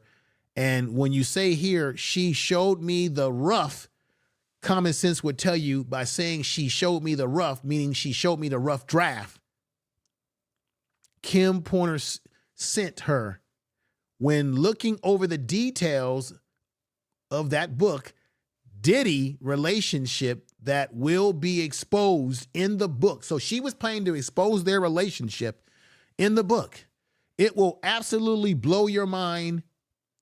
I was devastated to read the things that Kim put up with. Didn't this man right here just say this? What she experienced, and it's like it was the same thing Kim was going through. Boom. The same thing, bro. When he says that, he's talking about Cassie, the same thing that Kim Porter was going through. Kim Porter was about to write a book, a tell-all book, and people who loved her, people who knew her, the person who this was sent to said that it was devastating to read the things that Kim Porter had to deal with and witness during her relationship with Diddy. Also, some of the things in the book cover Diddy's gay relationships. Y'all hear what I'm saying here? Kim Porter was about to expose this man in his gay relationships. And I'm going to say it again. You can be who you want to be, but you should come out and tell the truth about who you are and stop living a lie. Because Kim Porter was about to expose P. Diddy in his gay relationships. Footage of those encounters. She was not only going to write about it, but she was going to expose the footage of those encounters with men he slept with. The STDs that Diddy given to, Kim Porter supposedly, allegedly was going to put in the book that this young man right here we know as Usher was given an STD from messing around, allegedly with P. Diddy. And haven't we heard over the years women coming out saying that Usher has given them a sexually transmitted disease? Haven't we heard that through the years being said by women that have been involved with Usher? But in the manuscript, they're saying that Kim Porter was about to expose P. Diddy's relationships, gay relationships with men, and this idea that he somehow gave Usher some type of STD. Can y'all believe that?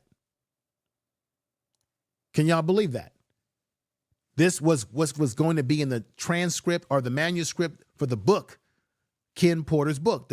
Her relationship with Diddy, also some of the things in the book covered Diddy's gay relationship, footage of those encounters, men he slept with, STDs, Diddy giving Usher.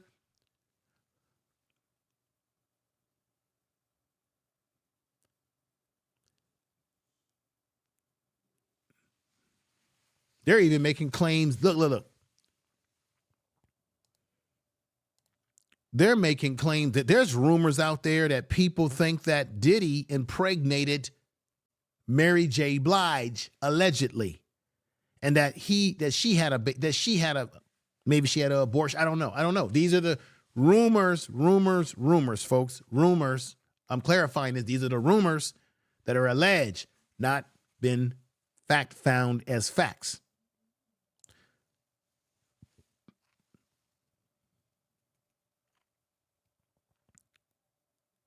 The explosive encounter between Diddy and Usher's mom, Mary J. Blige, being pregnant by him. Ladies and gentlemen, I want to ask you all, because I want to make sure I'm not sounding crazy up here. How many of you in the chat room have heard these rumors about him having impregnated and having some relations with Mary J. Blige and having some type of relations with Usher? If you have actually heard these rumors, alleged rumors, put a 7, 1s, whatever you like, in the chat room. Yes, it is disgusting, Yalfi. It all is disgusting, but you haven't heard anything yet because I've got more for you. You see.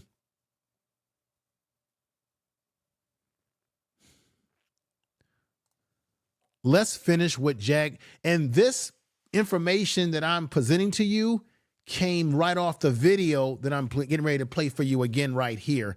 This is where I extracted that information from, because Jaguar Wright and a few other people, these are people that was around the industry, around P. Diddy. They know the people, they know the players. But let's go back to this. And Al B. Sure was working on the documentary of his life.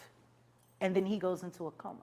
Had a medical emergency when he was rushed to the hospital after collapsing while working on new music. He called one of his closest friends for help. You remember Al B. Sure? This man almost, Al B. Sure was very, very, very sick in 2022. This man was very, very sick. Something weird.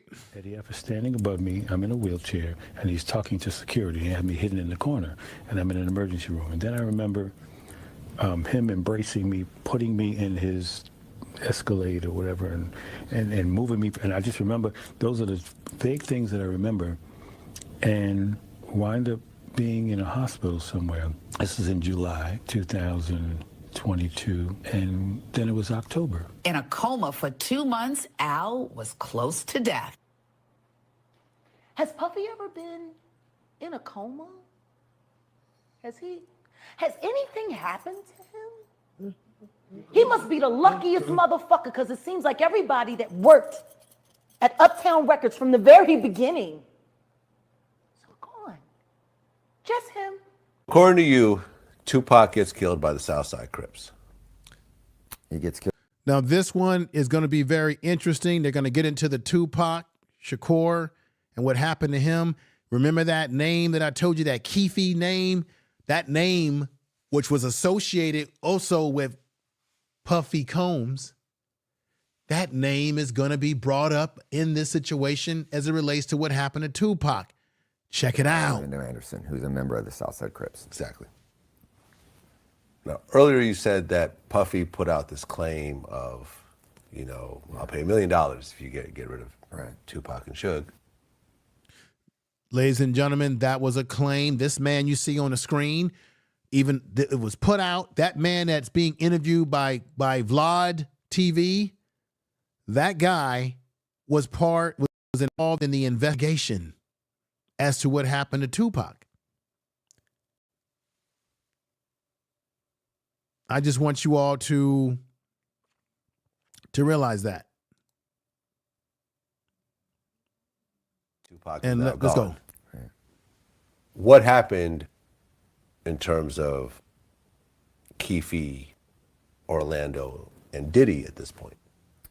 So immediately in the aftermath, you know, Diddy hears about the shooting, finds out that there's, you know, Tupac's been shot and is in the hospital in Las Vegas.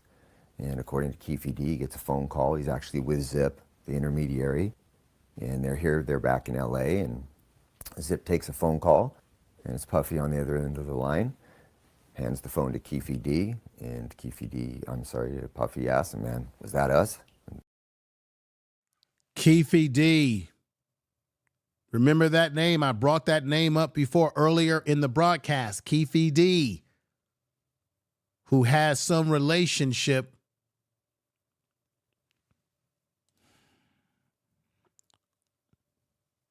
Let me play this again here.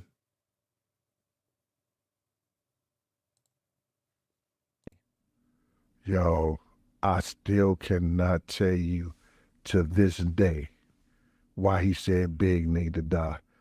The killer was right there at the light. He had just walked up to me less than 5. So right there, he's talking about Biggie. Remember, Biggie Smalls was killed maybe a year after Tupac. But I'm going to get to the part where he talks about that Keefe D guy. Yo, I still cannot tell you to this day why he said Big need to die. When he said Big need to die, once again, that was P. Diddy that said that. The killer according was to right Dean, there at the light. According to his bodyguard right here. Up to me less than 5 minutes prior to killing the notorious Big. And it would be nothing but men in there. And I'd be like, yo, you know what I'm saying? He doing 100 keys a week or better. Everything that fucked me up for years, California, Suge, Tupac, all of them, they were cool. This way before all this other bullshit went down. Well, as close as what the media make, the movies make, was Puff and... All right, let's get back to, so we know that Mr. Dean is making the accusation that Puffy Combs allegedly wanted Biggie dead. And then we had the situation that happened a year before Biggie was killed, where they were investigating the Tupac situation. And that name Keefe D came up again. You know, Diddy hears about the shooting, finds out that there's, you know, Tupac's been shot and is in the hospital in Las Vegas. And according to Keefe D, he gets a phone call. He's actually with Zip, the Keefe D, that's that name. Intermediary. And they're back in LA, and Zip takes a phone call, and it's Puffy on the other end of the line, hands the phone to Keefe D, and Puffy asks him, man, was that us? Was it, you know, what just happened out there? Keefe D's like, yeah, that's us. Okay. Boom. This is what's been, this is what was out there in the reports. And it always I always wondered, with all these people dying, mysteriously dying around Biggie, around Puff Daddy, whatever the hell we want to call him, Sean Combs, I always wondered, how is he able to survive? Why is it nobody has ever tried to touch P. Diddy? Other than what happened at that club in 1999, in which Ms. Rubin said that P. Diddy shot her and blamed it on Shine. Why is it that P. Diddy, to this very day, ladies and gentlemen, I want y'all to ask yourself this question. Why is it this man has avoided being put in jail because he's able to pay the get out of jail price of not going to court for a trial? And why has he been able to evade all these different issues And why is it everybody around him that's been associated with him, their careers end up turning in the toilet? They end up mysteriously dead while this man continues to prosper. What do you think is going on, ladies and gentlemen? Let's hear the rest of this. So then there's that $1 million. So now there's this expectation of, yeah, the $1 million. So what happens next? So what happens next is, Keefe D's already under a separate investigation for his ongoing drug trafficking. He never gets a chance to hook back up with Puffy until almost, 6 months later, where he's over at the Peterson Auto Museum when Puffy's back out here with Biggie, and he walks up to him to have a conversation about it. Well, Puffy's aware that the FBI's been watching him out here in Los Angeles, and the last thing he wants to do is be directly associated with this guy that he's had this agreement with to commit a murder. So he tells. You hear what he said? This man that he's talking to was involved in the investigation. Do you hear the things that he's saying? I don't know how much of it you agree with or disagree, but there's certainly something that's fishy that's going on here. Would you agree or disagree with that? There's something going on. This man is saying that Puffy Combs, you've heard it for yourself. Let's let you hear it for yourself right here. PD's already under a separate investigation for his ongoing drug trafficking. He never gets a chance to hook back up with Puffy until almost, 6 months later, where he's over at the Peterson Auto Museum when Puffy's back out here with Biggie, and he walks up to him to have a conversation about it. Well, Puffy's aware that the FBI's been watching him out here in Los Angeles, and the last thing he wants to do is be directly associated with this guy that he's had this agreement with to commit a murder. So he tells Keefe D, no, man, now's not the time. We're good right now. And you got the FBI, got the feds all over.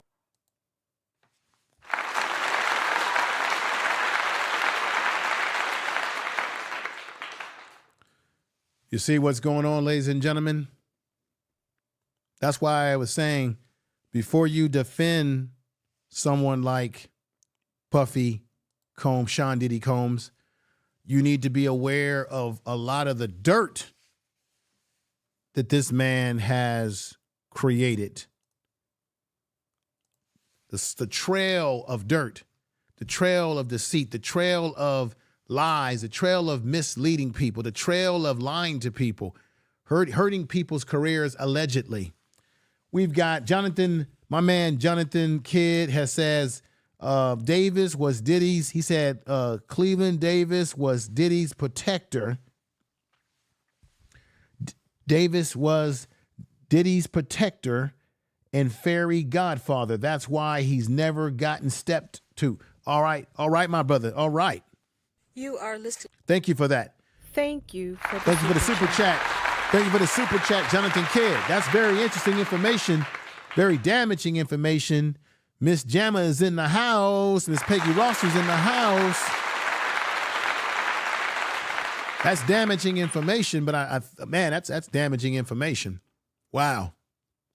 I'm glad you put that out there. Let me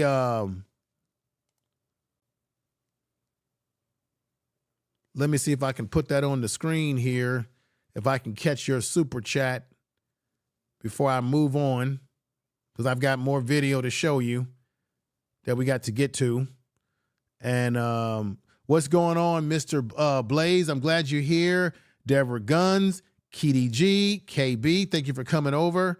And there he is right there, my man, Jonathan Kidd, giving me the $5 super chat, which I really appreciate your support and supporting my channel like you do, brother. Put that right on the screen there. That's what he wrote. I find that very, very powerful, very insightful information. That's someone we definitely have to look into. Thank you for that information, brother. Thank you for the super chat.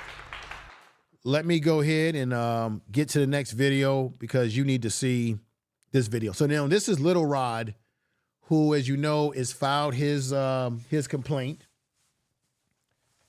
And let me go over here and break this down to you. And thank you again, Jonathan Kidd, for the $5 super chat. I appreciate that, brother. Okay, more details regarding Little Rod's amended complaints.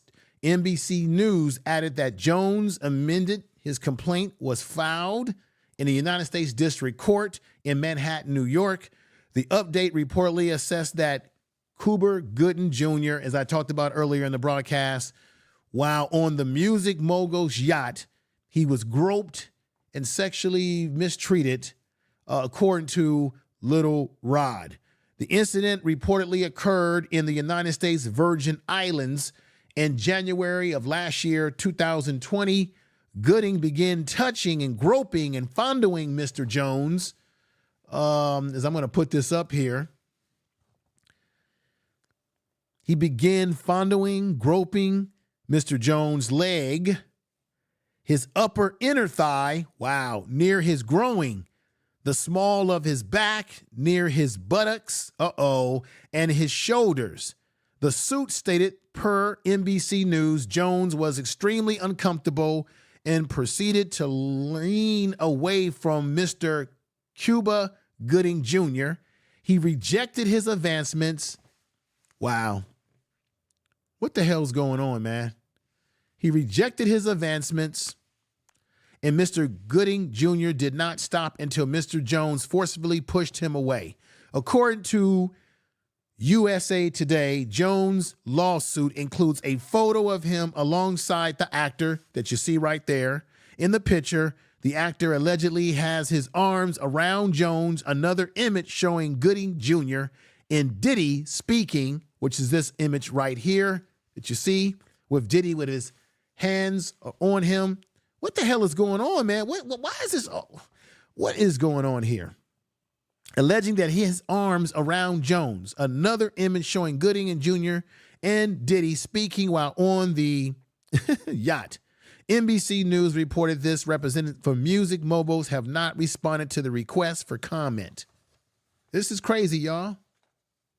Furthermore, the outlet noted that in 2022, Gooding Jr. pled guilty to forcible touching in a nightclub worker, like I mentioned before. This was back in 2018. However, he ultimately did not serve jail time. More information on the raid of the music mogul's home. This is crazy, y'all. This is crazy. Tell the truth.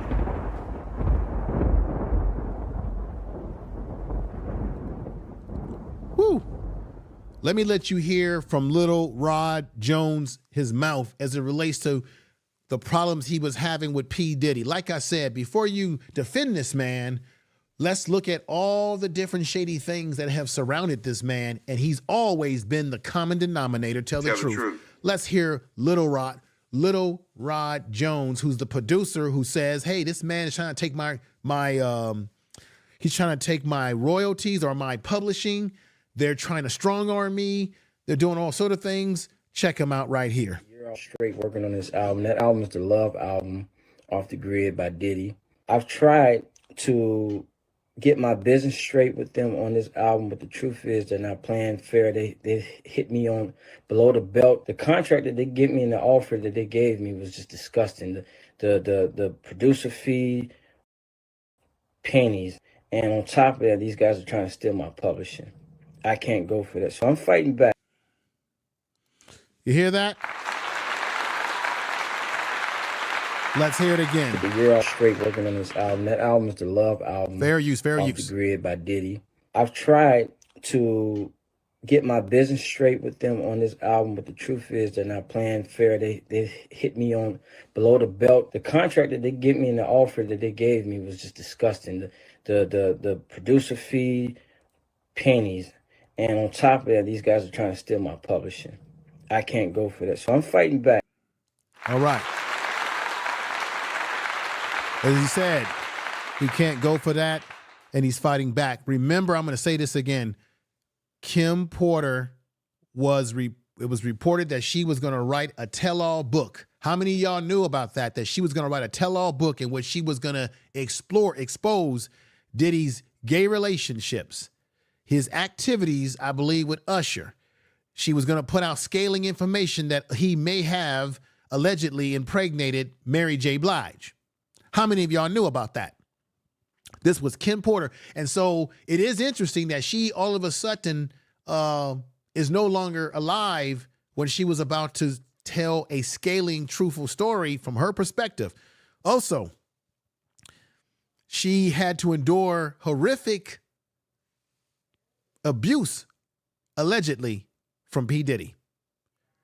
How many of you knew about it? If you knew about all this information that I've just laid out, put 7s in the chat room. This is why you don't run and say somebody, this man's being railroaded. This is about the liquor companies that he's suing. No, this is a lot more deeper than just some damn liquor companies.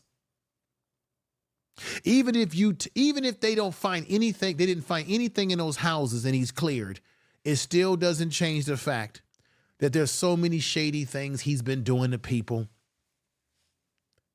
And sometimes those damn hens are going to come home to roost on your ass. As I said a week ago.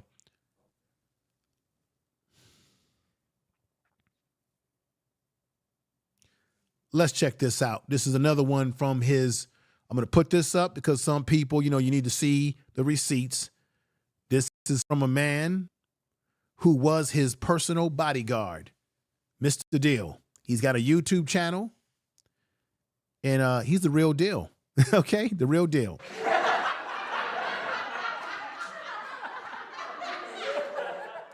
This man's the real deal. And again, picture of him. He worked with P. Diddy, so he has seen some things. Okay? Now, he's going to reveal something that I think a lot of people are not going to want to not going to want to deal with. He's going to reveal in this video that I'm going to play for you that P. Diddy might have beaten Usher up. He might have done some abuse to Usher. How many of you all have heard? We've heard the allegations of maybe there was allegedly some sexual things, but this man is saying that he might have gotten beaten.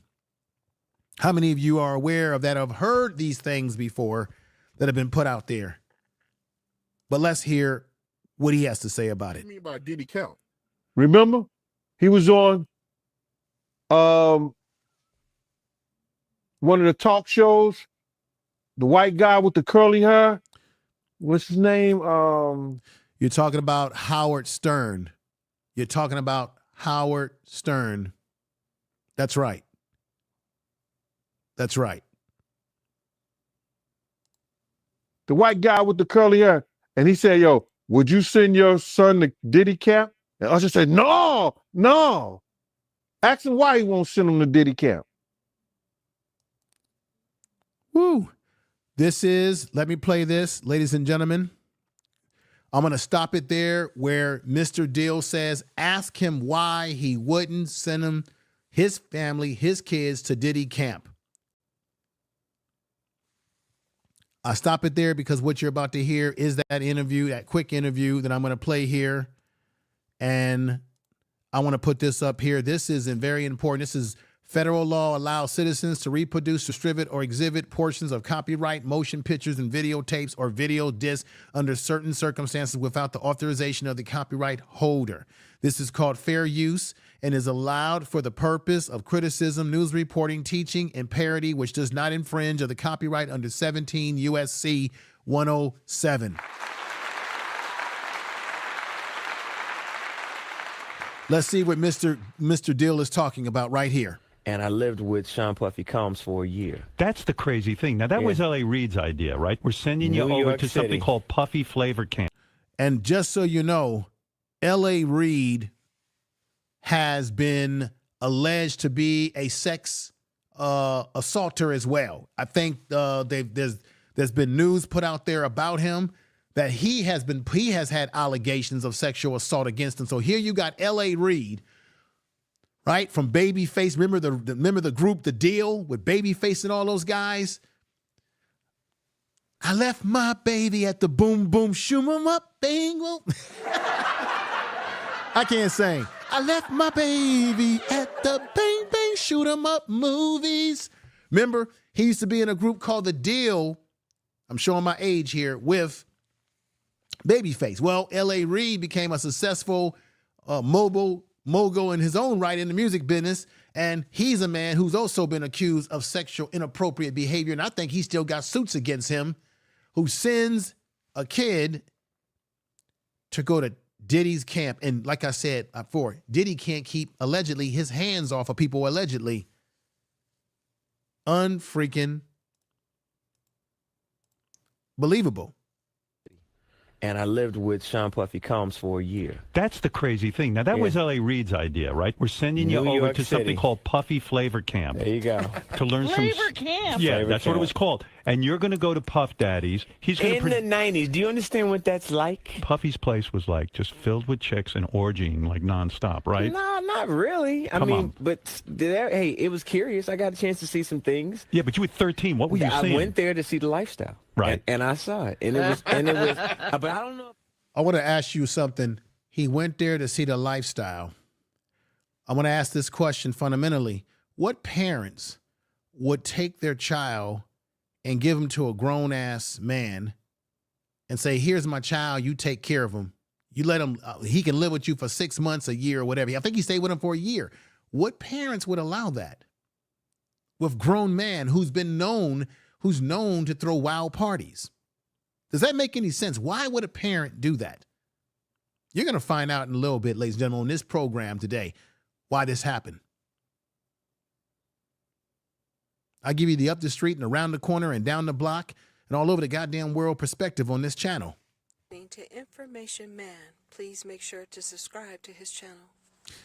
Let's go back. I could indulge and understand what I was even looking at. It was pretty wild. It was, So nobody it was crazy. tried to, some woman didn't come along. I didn't say and, that. Okay. I didn't say that. What I did say is that there were very curious things taking place, and I didn't necessarily understand it.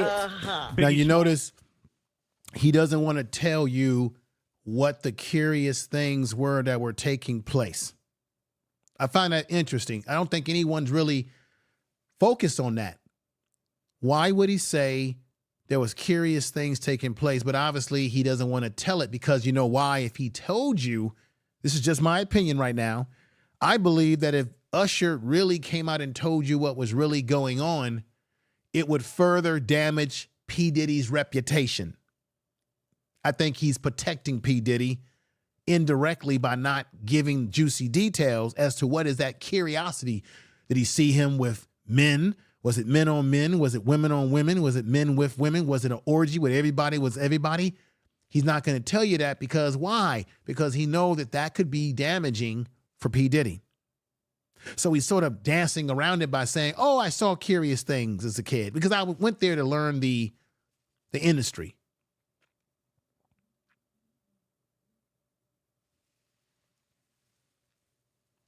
Let's get back to it. Biggie Smalls was there, Lil' Kim, Craig Mack. All these people are hanging around. Yeah, man, Faith. Now, he just named Craig Mack. Do you know Craig Mack can't stand P. Diddy?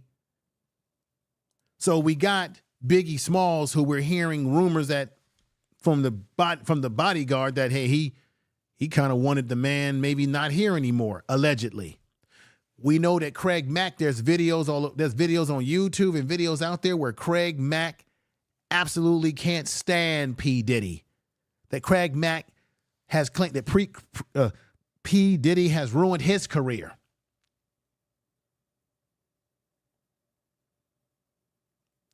This is why, folks, you can't defend this guy. Even if you wanted to, it wouldn't be a good defending because he's not a nice guy. And he has fucked over a lot of people in the music business. Tell the truth. Let's get back. Evans, your parents Jodeci, were Mary J. okay? Blige. They didn't know nothing about this shit. Oh. I was having a good time. You know what I mean? Does he have you doing any chores? Are you doing dishes at all? I mean, to keep you humble somewhat? Or are you just like, can you stay up till 4 a.m. with them and party? I mean, I could. I actually stayed up longer than them. Check this out, ladies and gentlemen. Once again, I'm going to give the breakdown that most people run away from. You see, what they did with Usher could be seen as child abuse. He was a minor, y'all. No minor has no business being in a party where there's alcohol, liquor going on, and he's up late into the night while you've got all type of people doing things.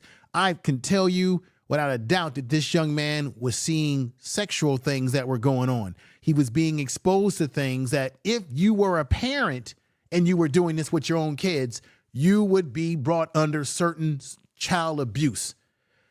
You can make an argument that P. Diddy should have been charged with something. You got a minor up late seeing a list of things going on. He said himself, nah, my parents didn't know shit, because maybe if they did know this, they would be blown away and they would want to take you out of that situation. But we know how this works.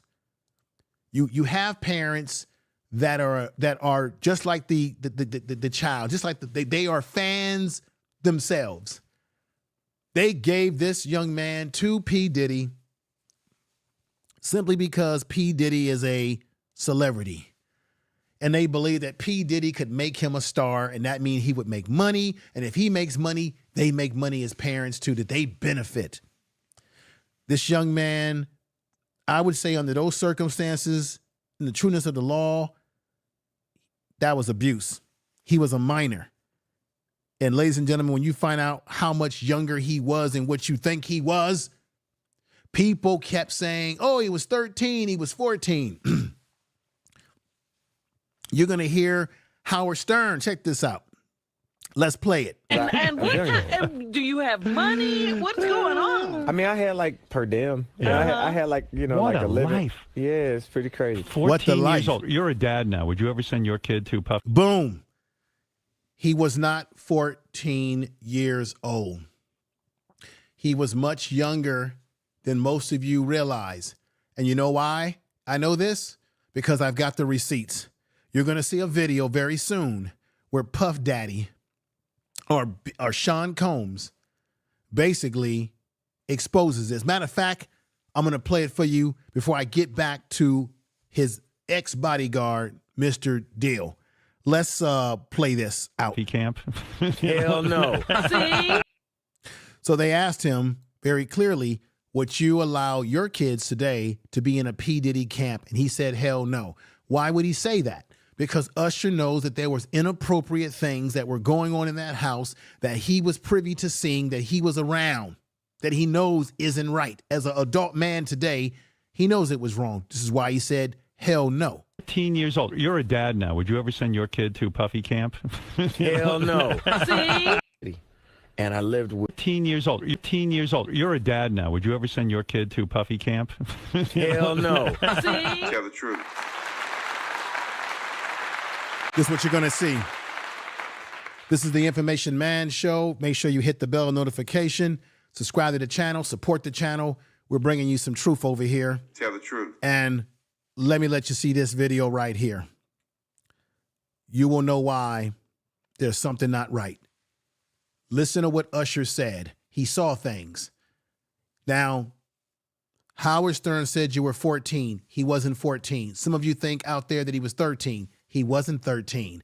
This is why he should have never been exposed to stuff like that. And you can make an argument that P. Diddy, who owns the damn house, should have never exposed him to whatever he exposed that he said was curious. But we know why he's saying the word curious, because he doesn't want to implicate his friend P. Diddy, because there's some kind of weird relationship that they have, folks. And then I got a video to let you know. I'm going to hold on to this one. Oh, I got a surprise for you. Let's look at this video. You're going to look at this video, and I want you to check out how you got Kevin Hart on this video. And Kevin Hart's coming close, and P. Diddy's on the bed, and P. Diddy wants to play this game like, no homo, no homo. Don't get close to the damn bed. P. Diddy is talking about no homo, but yet P. Diddy is dancing around like this. And he's doing this to people, grabbing men like that and getting and grinding on the back of them, you see. But check it out. I want you to especially check out the part when Usher comes into the room and what P. Diddy says about Usher and his real age at that time. Here we go. We want to thank you. Come here. Don't sit on the bed at night. No homo. No, just don't get close to the bed. Don't get close. But it's just like, yo, we want to thank you for hosting the thing, man. It's been a pleasure. You didn't have to do it, and you did it. No. I definitely didn't have to do it. I definitely didn't have to.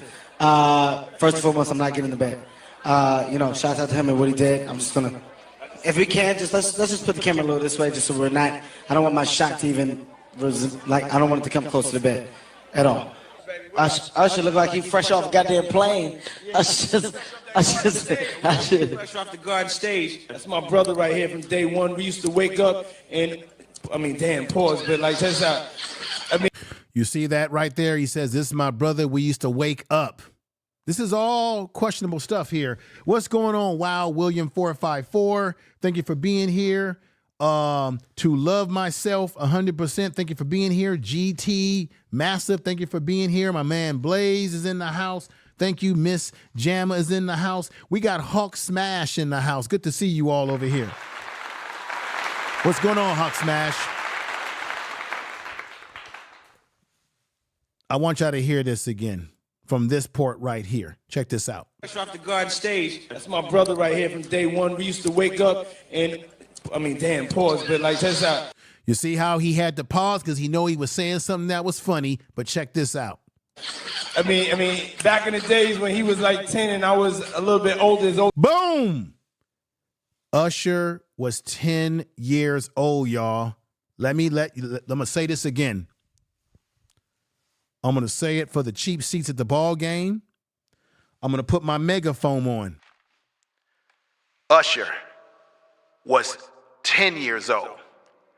Usher was not 13. Usher was not 14. Usher was 10 years old because P. Diddy is admitting that back in the day when we would wake up, and you gotta wonder, what does he mean by when they would wake up? Were they in the bed together? And then he kind of paused when he said that.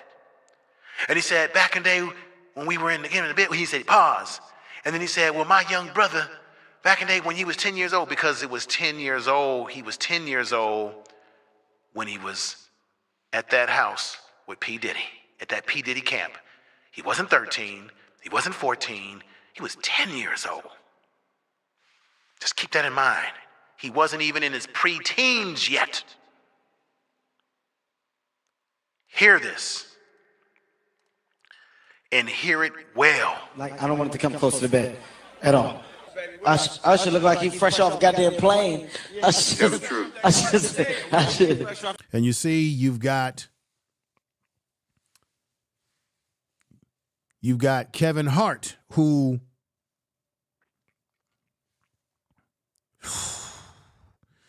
my man Cat Williams has exposed a lot of people. You don't care nothing about the other side. Period. All of these big dick deviants is all catching hell in 2024. It's up for all of them. It don't matter if you Diddy or whoever you is. TG Jakes, any of them. All lies will be exposed. That's all. And any.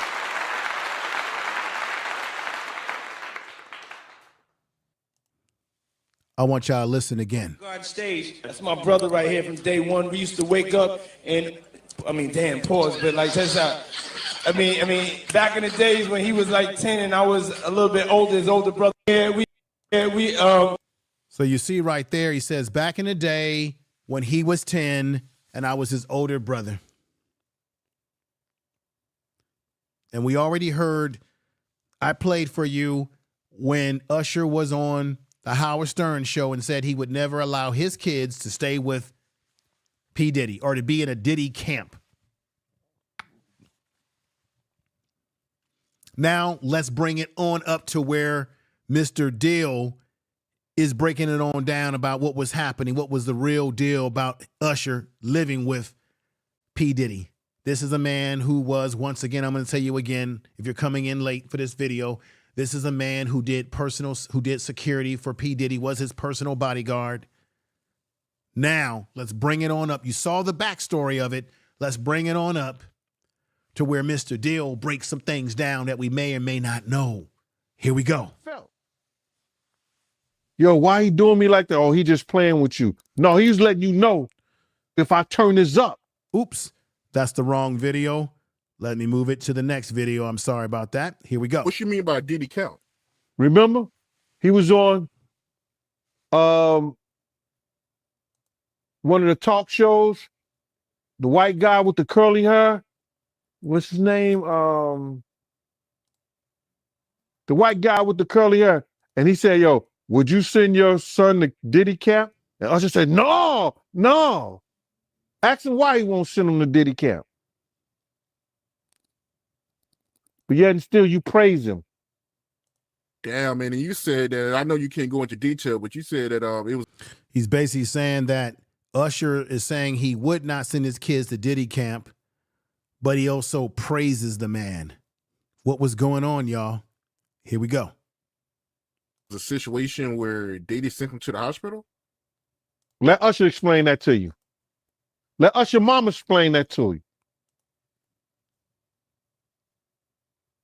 And the hospital was in Scarsdale, New York. Scarsdale, New York. So he's saying something happened with Usher during that time that he was with P. Diddy as early as 10 years old. Because P. Diddy said it out of his own mouth and I played the receipts. Something happened that at Scottsdale Hospital, this young man here, we know as Usher, something happened. Can't go into detail, but you said that it was a situation where Diddy sent him to the hospital? Let Usher explain that to you. Let Usher mama explain that to you. And the hospital was in Scarsdale, New York. Scarsdale, New York. Yeah, man, that's a wild situation, man. And he's also alleging that, Diddy and his son Justin shot a producer named G, and they told him not to say anything and say it was a drive-by. Right. You heard about that, yeah? And that's the whole thing about it. When Diddy told the people that was in the wow, this is crazy, y'all. This is crazy. Let's continue. In the I guess at the studio that time, that said that it was a drive-by.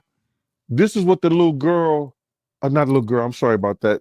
Her name is Tiffany Red.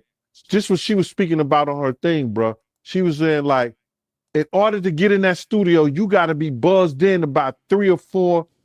You got to get buzzed in 2 or 3 times. There's no blood coming from the outside to the inside. He got pictures. I saw the pictures. He got pictures of all the blood and everything in the bathroom. He took pictures, bro.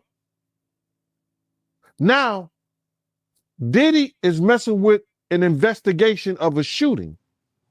If he told people to lie and tell the cops that it was a drive-by, and then he had people that he had hired, the people that he knew that was cops and there's friends of his that came in, that talked to the people, that's instruction. No, was it instruction? He's instructing of justice when he's trying to interfere with an investigation. He could be charged with that. Because nobody was. Just so you know, this is his book. He does have a book in which he has detailed certain things in his book about the lifestyle and being around Diddy and the hip hop industry and what have you. Just so you know, that's him on the cover of his book. Let's go. Let's go on here. Ever found in the shooting. So that case can still be open because that kid was shot. Obstruction of justice, that's what it is. He obstructed justice because whoever shot that kid in the bathroom, well, it was Justin or Little Diddy. Wolf. I think Little Wolf was another guy who was like a bodyguard, security type guy for P. Diddy as well. That's why he's playing off Little Wolf, because Little Wolf isn't even here. I think something happened to him where he was taken out of here, because I think at one point in time, if I'm not mistaken, Little Wolf turned on P. Diddy and realized that P. Diddy was not a good man. And he went off on P. Diddy at one point in time. You're going to hear Mark Curry talk about, I think I have that video where he talks about how one day Wolf went into a club and grabbed P. Diddy in the IEP section and was grabbing his head and banging his head to table. I mean, it's these stories that these guys have are amazing stories. Let's continue this. One of them did it because 3 of them went in the bathroom together. Uh-oh. G, Justin, and Diddy. Uh-oh. Tell the truth. One got shot. Uh-oh. Unless the kid gonna say he shot himself. Whoa.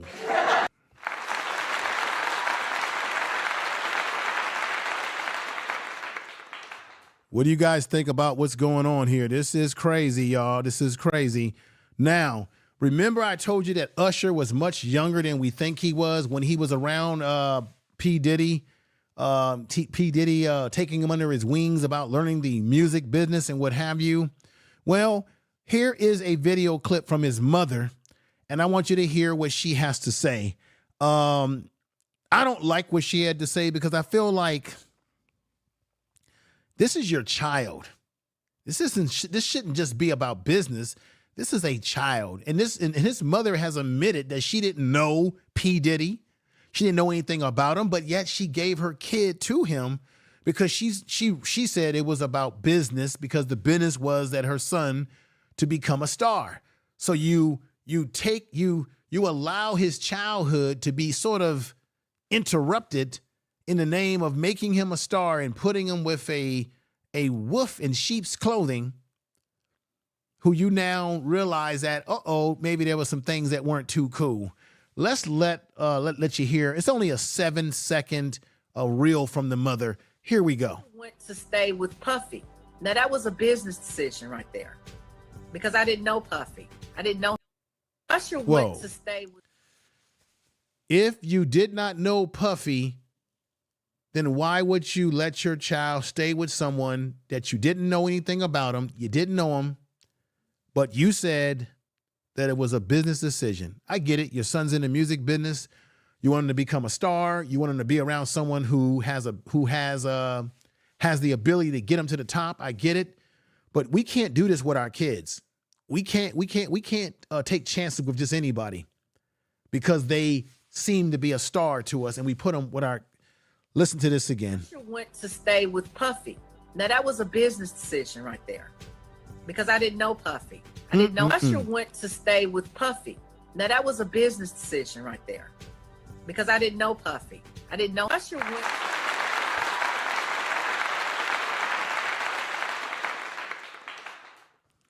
Did you all just hear what she said? I want you to put 7s in the chat room if you heard exactly what came out of her mouth about it being a business decision, although she did not know anything about Puffy from a can of Ajax. Usher went to stay with Puffy. Now that was a business decision right there, because I didn't know Puffy. I didn't know. Usher went. Boom. Ladies and gentlemen, that's all that has to be said. Now, this whole situation has gone across to the pond. Remember, there was another prince that was involved with Epstein and his sexual things that was happening on his island. You had one of the royal family members. Well, just this week, according to Little Rod, he named Prince Harry has been named in the P. Diddy sex trafficking case. There's the Sun has reported this, and let me just play this for you real quick. This is check this out. The Sun today, he's making headlines there. He's been named in a U.S. court documents relating to the rapper P. Diddy, whose real name is Sean Combs. Yeah, the court documents filed in the U.S. mention guests were drawn to Combs' alleged sex trafficking. You these English people are something else, man. Did you hear what he said? He called him.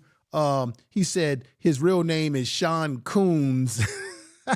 It's Combs. Y'all called him Combs. because of his so-called access to celebrities and international dignitaries, which included the likes of Prince Harry. Let's go to Royal and Showbiz reporter Kinsey Schofield on this one. So Harry's been named. What will this mean for him and his wife?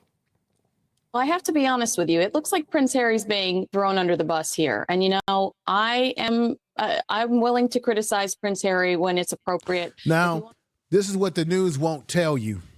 The woman that's talking right there, she's biased. She used to work for P. Diddy. She used to work with him.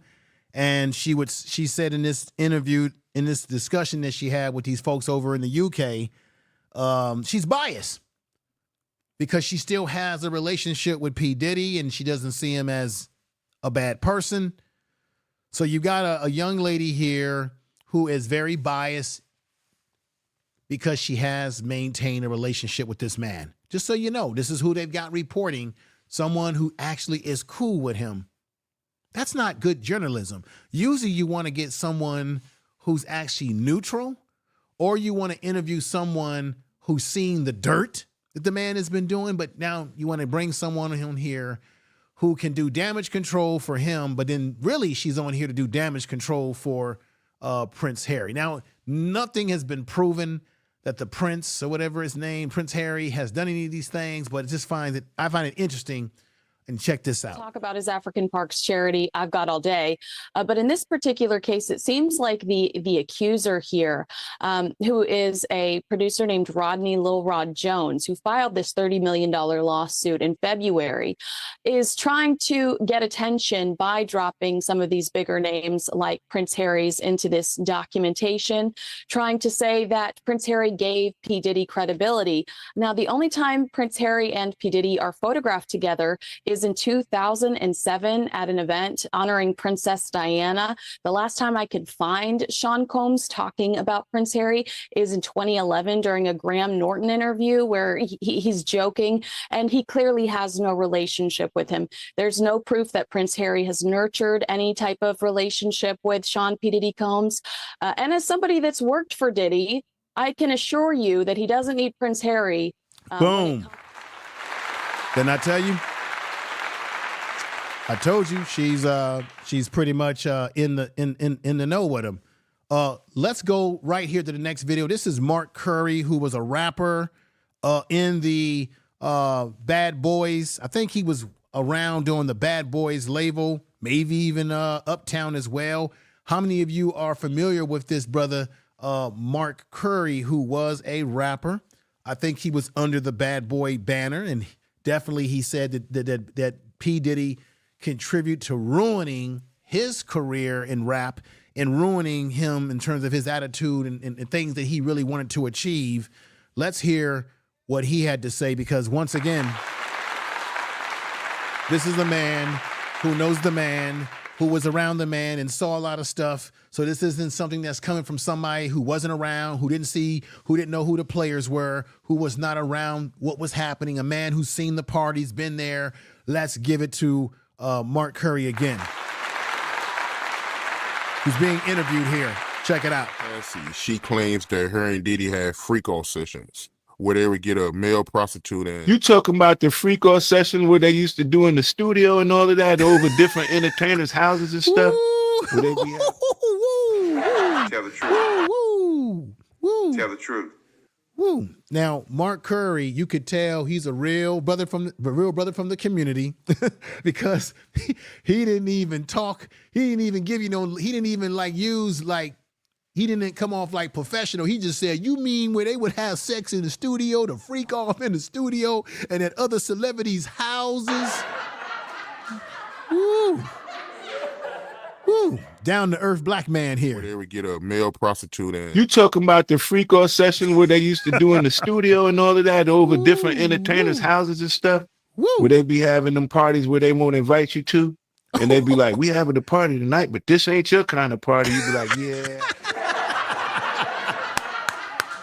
Man, you gotta love it. Man, this is why I love black people, man. nobody says things the way we say it. The brother he wasn't trying to be diplomatic. He wasn't trying to use proper diction. He just straight up said it like a brother from the streets. You mean the parties they would have in the studio and at people's houses, the freak offs, where they would tell you that this ain't your type of party? Ooh, boy, goddamn. I invite you to, and they'd be like, we having a party tonight, but this ain't your kind of party. You'd be like, yeah, I ain't going. I don't want to go. Tell the truth. Freak off parties, when you go in there, it'd be, yo, let me tell you something. We used to go in the club. We go into the nightclub, right? He gonna tell you, and we go and get to the VIP. All of these girls come around the VIP. That's what I'm talking and they about. just be standing there. And like, let me tell you something, man. I'm gonna get back with you. We gotta rewind this back. Ooh, woo, We used to go to when we go to the club, we used to have these bottles, right? And on this bottle, they be regular Moet bottles. On them bottles right there, they'd been have something to make the girls be real slippery and all of this kind of stuff. Did y'all hear what he just said? I mentioned that earlier. I told y'all this show was going to be packed with a lot of stuff. Then I tell y'all this. He said that they would have bottles that would be packed with the stuff that make the girls be easy for you to do something to them. And then there were the bottles that was nothing's happened to. Those bottles weren't spiked with anything. This is what Mark. Now he said that he wasn't proud of the things that he indulged in himself. He's no longer in the industry. He's gotten away from it. He's telling his story here.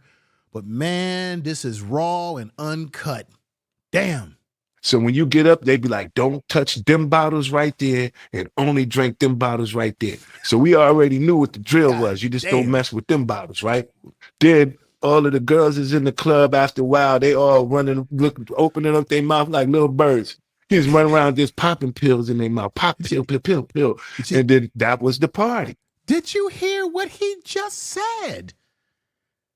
That he was, I think he said P. Diddy would run around and pop the pills in their mouths. And that was the party.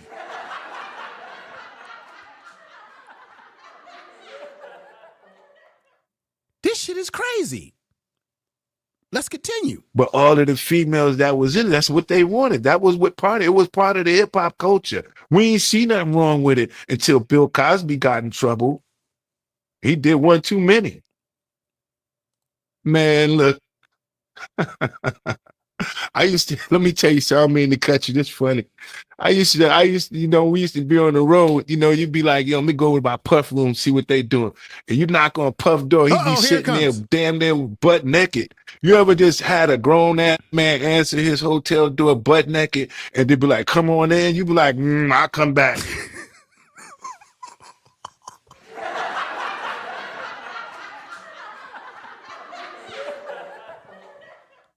Did you hear what he just said? Puff.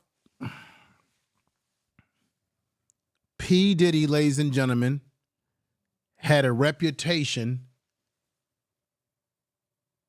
for asking people to come in his room when he was butt naked. He had a reputation of being in the tub, taking a bubble bath, trying to have meetings where he would want guys around him, want people around him. And Mark Curry said he witnessed all of this, and he said, nah, this is questionable behavior. I want you to hear what he just freaking said again. I used to, we used to be on the road, you'd be like, yo, let me go with my Puff room, see what they doing. And you knock on Puff door, he'd be sitting there damn near butt naked. You ever just had a grown ass man answer his hotel door butt naked and they'd be like, come on in? You'd be like, I'll come back. You ever close your eyes, you'd be like, I guess you're not presentable. And then walk away, because see what happens is, if they be like, come on in, and then you come on in, they be like, this man just came into my room. I'm sitting there butt ass naked. I told him to come on in, and he came on in. You be like, so what's going on for the day? Acting like you don't notice he there naked. You be like, bro, put some clothes on. What are you doing? I don't want to see you naked. Grown man stuff. Yo, that's... Boom. He is telling you the experiences that he has had with Puff Sean Diddy Combs. This ain't no reporter. This ain't no news reporter. This is not somebody that heard a story from somebody. This is somebody who was a part of his, I believe, bad boy label, who worked around him, dealt with him, and was at the parties and could see what was happening. So I have to believe that this man, like Mr. Dill, are speaking on issues that none of us know about because they witnessed it and seen it. And I don't see why they are lying, because Mark Curry hasn't filed any lawsuit or anything against P. Diddy. None of these guys have filed any lawsuits, because I know someone's going to say, oh, they lying, they clout chasing, they just want to get money out of P. Diddy. No, either one of these dudes have not filed any lawsuits or anything against the man for any wrongdoing towards them, even though this brother here, Mark Curry, said that he did a lot of wrong things to him, being that he was in that industry trying to become, a top-notch rapper, you see. So we just got to keep that all in mind and let's go. It's kind of disrespectful. So when you get, that's called the test off. How you make sure you breaking in. Look, call the artist up here to the room, tell him I want to have a meeting by my tub. He be in there by the tub and stuff, soaking and stuff, butt ass naked. You be like, how the hell am I supposed to have a meeting with a nigga butt naked in the tub? Nah, man, come back, man. Let me know when you presentable. That, and then freak off parties, man, listen. I'm not an angel.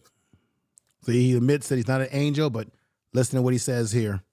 I ain't never did nothing morally incorrect, but I definitely not. The girls definitely have my share of pretty women and being famous. It just came with the. Now, he also tells a story, and I don't think I have that video right here for that, but when I watched the full video, Mark Curry tells the story about how P. Diddy was jealous of him because he would always get the girls. He said for some reason there were girls that were attracted to him, that were into him, but they weren't into P. Diddy. I think they saw something weird about P. Diddy. And he said that P. Diddy would get very upset with him. And he said eventually P. Diddy was concerned about him to the point that he had to get rid of Mark Curry, because Mark Curry was very good with the women. The women liked him. And he said P. Diddy would get very upset when he would see how Curry was able to outdo him with the ladies. Because maybe some of those women didn't like P. Diddy because maybe they saw allegedly something weird about him. But this is what he said in the full video. This was from The Art of Dialogue. That's a great YouTube channel, The Art of Dialogue, if you want to see the full video, where he gets into some of the ego and the psychology of P. Diddy when it comes to him feeling his ego being broken when he can't get the girls that he wants. And this guy right here, Mark Curry, was saying that there were many times when he was able to get women over P. Diddy, believe it or not. Let's continue with the rest of it. We got 29 seconds left of this portion. Life. But also what came with it was a lesson. Mm-hmm. Also what came with it was, you know what, you can't keep doing the same thing over and over and over again and still expect to find somebody to truly love you. That right there, those kind of parties kept me from finding somebody who really cared about me. Did you hear what he said? And it took me to leave those kind of parties, those kind of people, all that energy alone, just to even better understand me. That's what I did. That's where I've been.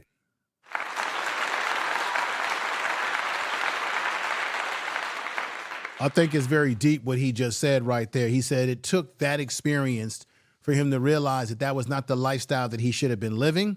And he also took that experience to find out that he wasn't meeting women or getting with people that really cared about him. And he felt that it hurt him in a lot of ways to have the kind of relationships with women that he really wanted, or a woman. And he also talked further in the video about how he believes P. Diddy hurt his career. This isn't the only artist that's been a part of Bad Boy Records or Uptown that has had a bad, sour feeling about P. Diddy. There's others that have come out like Mace. Let's hear what Mace has to say right now about his experience with this man. And here we go. What did Puff do to piss you the fuck off? How did he do you dirty if he did you dirty? And what is doing dirty This if is a fair motherfucker use, fair puts you use. That's really good. Let me take my shades off of that. Now I could say this because it's not something I didn't say to him. Puff,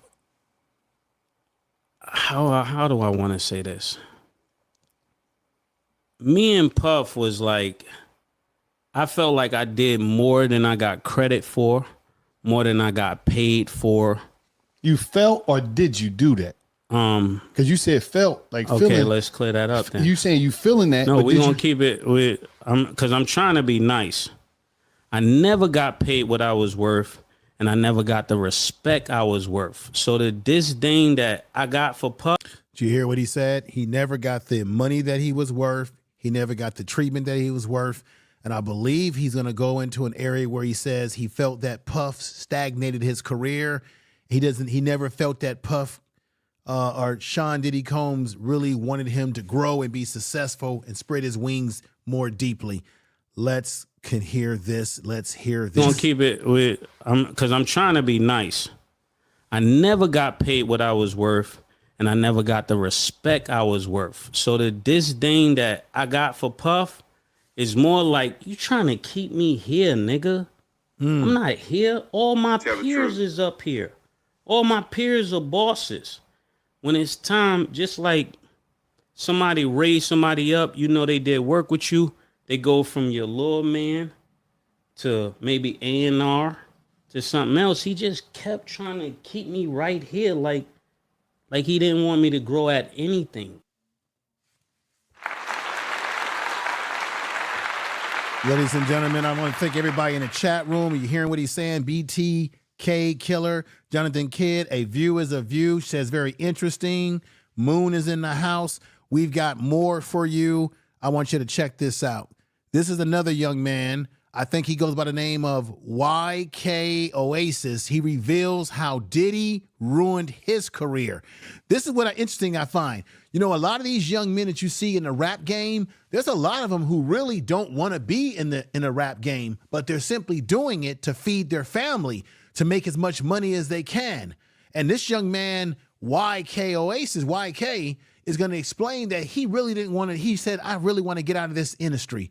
I really don't want to do this. And he says these shysters like a P. Diddy will sell you on dreams and sell you on cars and all these things that you really don't need, but they'll poison you. You got to hear what this young man had to say. He was in, I think he's been on the Breakfast Club. He has exposed P. Diddy and how this industry works. So everything that he's saying is based on his horrible experience that he had dealing with the music industry, the rap industry, whatever you want to call it, and dealing with P. Diddy. This is YK, young man. Listen to this right here. I don't want you to talk about no money, cars, clothes, and hoes. What makes you think it's a blessing? What makes you think that? You see, I'm gonna tell you something. They always want you to, you know what these rappers, all these singers, all these big rappers y'all look up to? They always tell you what the good part about, but they never tell you what the bad part. Bam!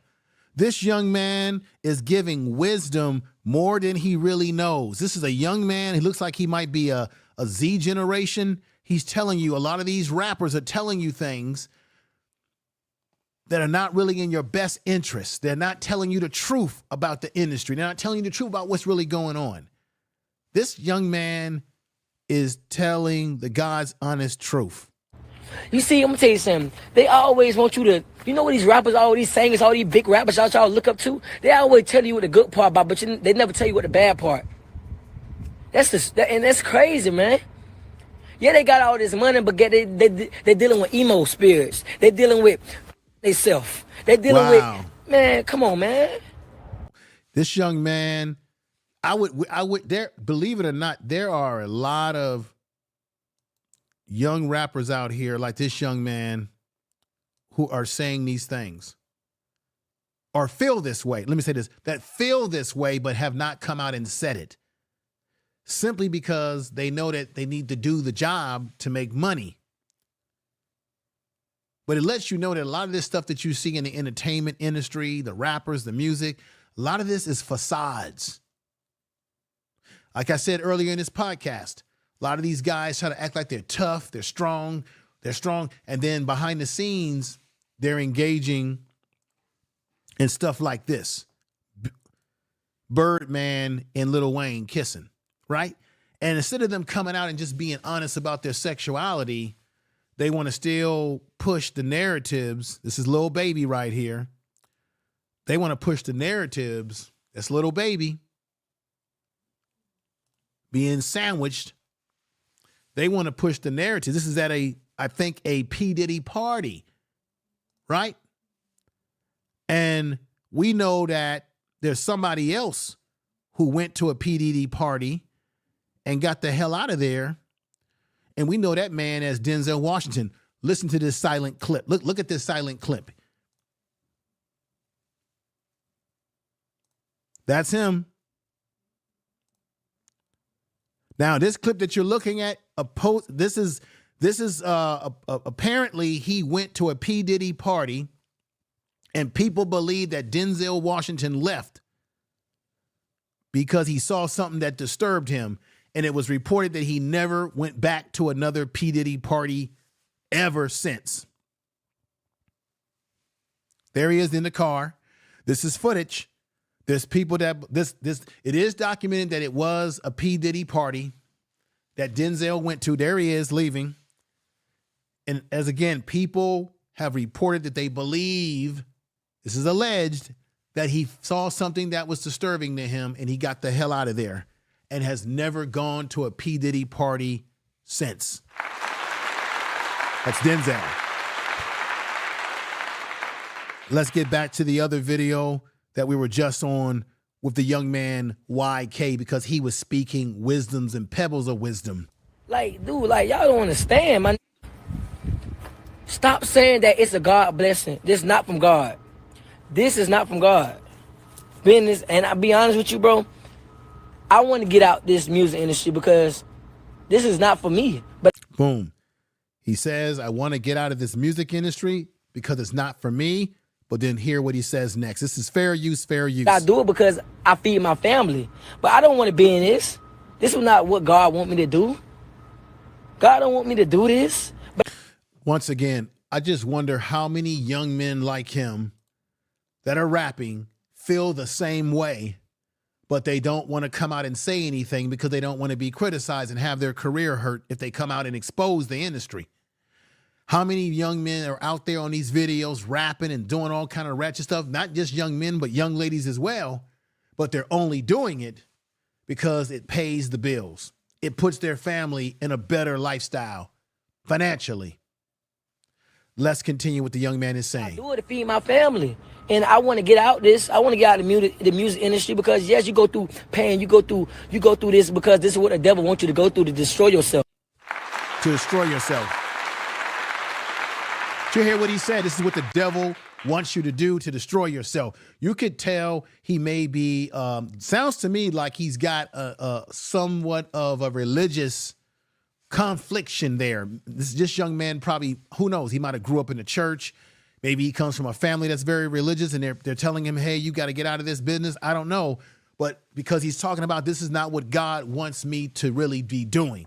And this is how a lot of these entertainers, believe me, are doing things that they didn't really want to do, but it's paying the bills and they're getting fame. So I think that's very commendable. Why don't we celebrate young men like this, like a YK, who comes out and says it like it is? Why is he not celebrated? But this is a young man who wanted out of the industry, and the word on the streets, word out there on the streets is that it was P. Diddy. Word out there on those streets is that P. Diddy ruined, or he has said that P. Diddy has ruined his career single-handedly. This is what YK has said, y'all.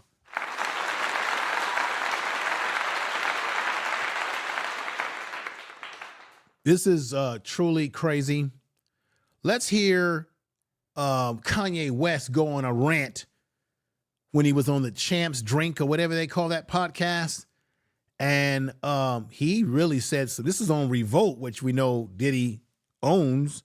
or he's waiting to sell it, waiting for paperwork to go through for it to go completely as a sale. But Kanye West called some of these people out that he was upset with, and he called even P. Diddy out. I believe he called P. Diddy out. Listen to him. My daughter in public, and I didn't have the address to my child. None of these niggas that want to say something Travis now. gave you the address, though, right? Travis gave me the address. Right. But as far as Meek Mills, Puff Daddy, whoever, none of these niggas, all you fake hard niggas, fuck you. Hold on. Okay. All you fake hard niggas, fuck you. Right. You know what I'm saying? So you hear what he's doing there.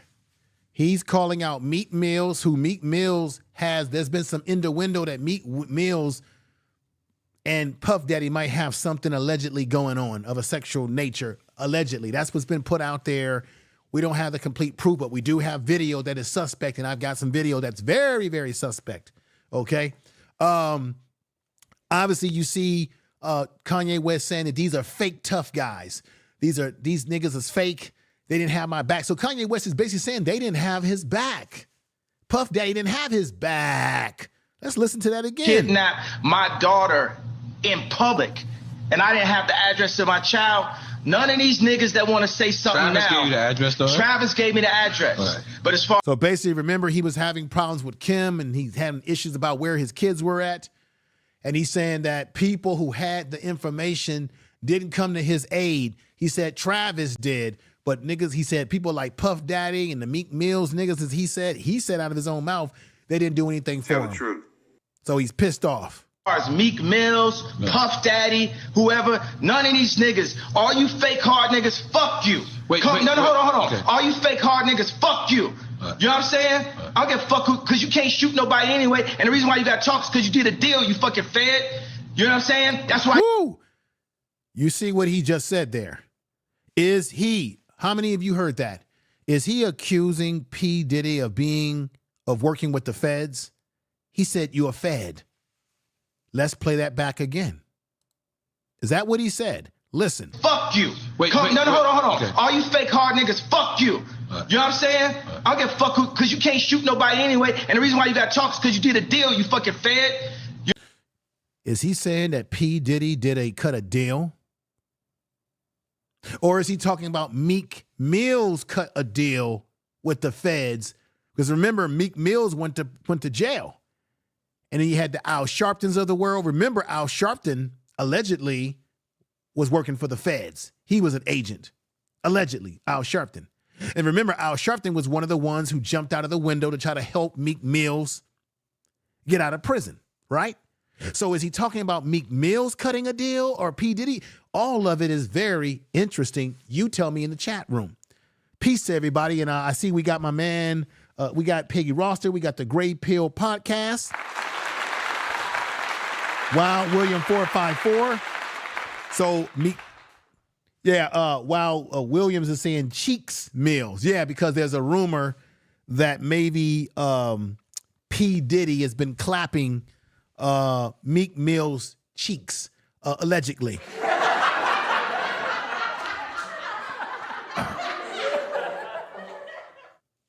Wow, let's continue. Let's continue. You know what I'm saying? That's why you got to come at me, because part of the deal for you to be able to do all that and get out of jail is that you promise that you're going to go pull my coat car. So y'all niggas shut the fuck up about me. Now let me say it calm. You niggas shut the fuck up about Michael. Right.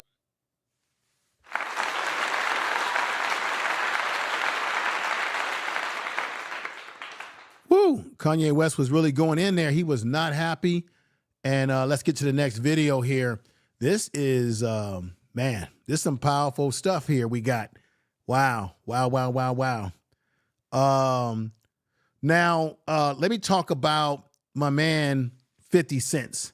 50 Cent reported this. Y'all all heard about this. Who is Daphne Joy?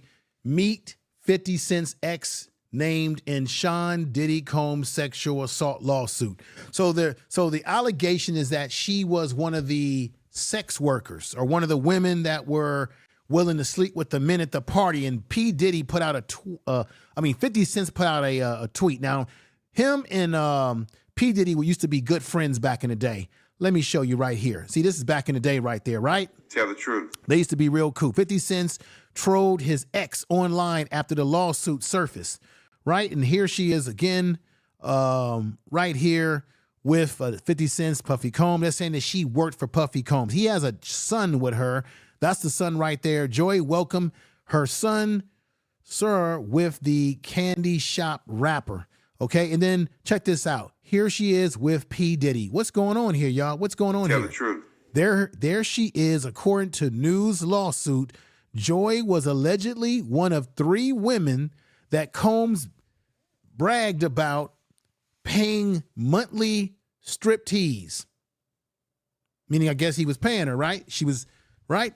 So there she is with Puff Daddy, with Puffy Combs, but she used to be with my man right here, 50 Cent. I'm sure y'all heard about this.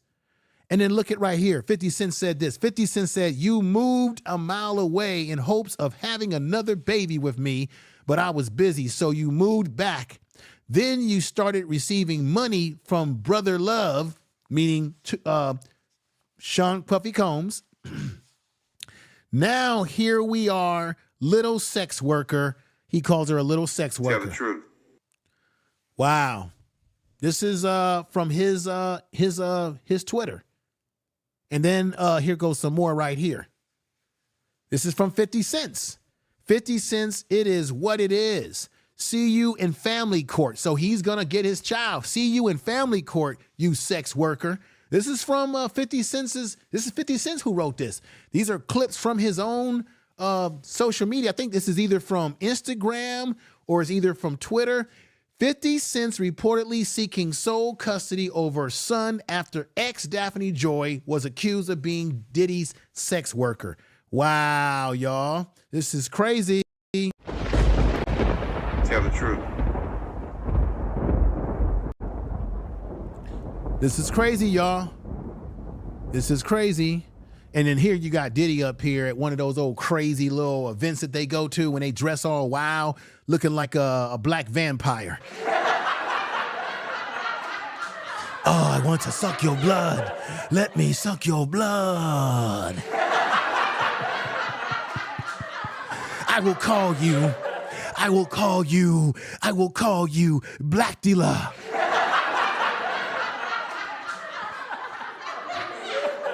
Okay, y'all. Okay.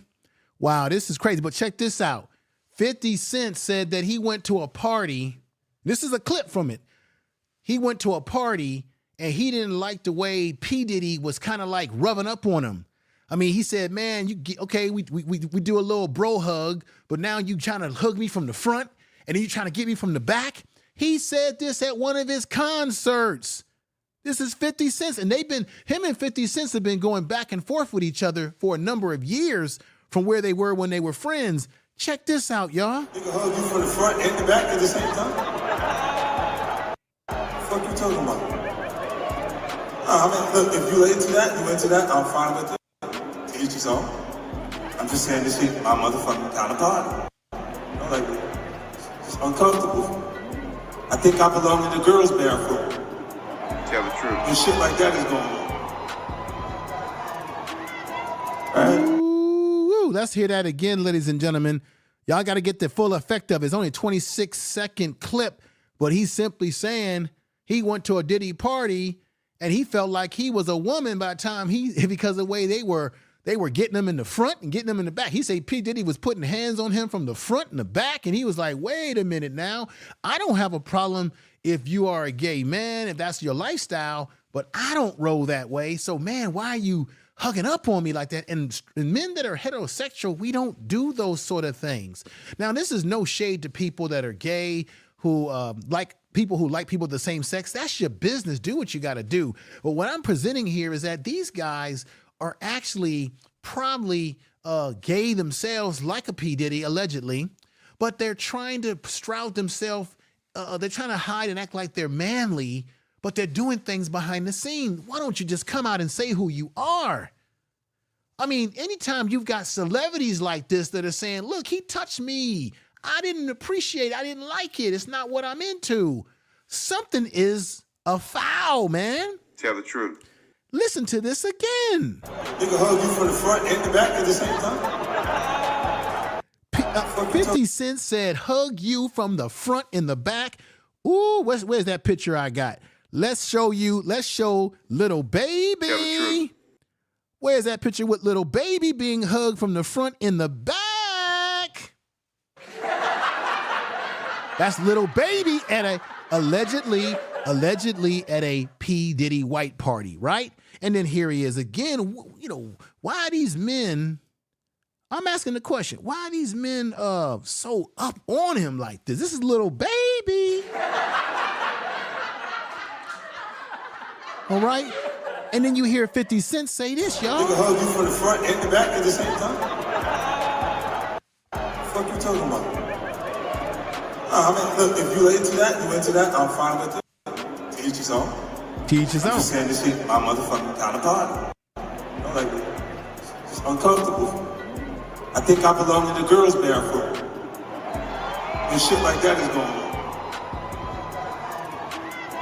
Right?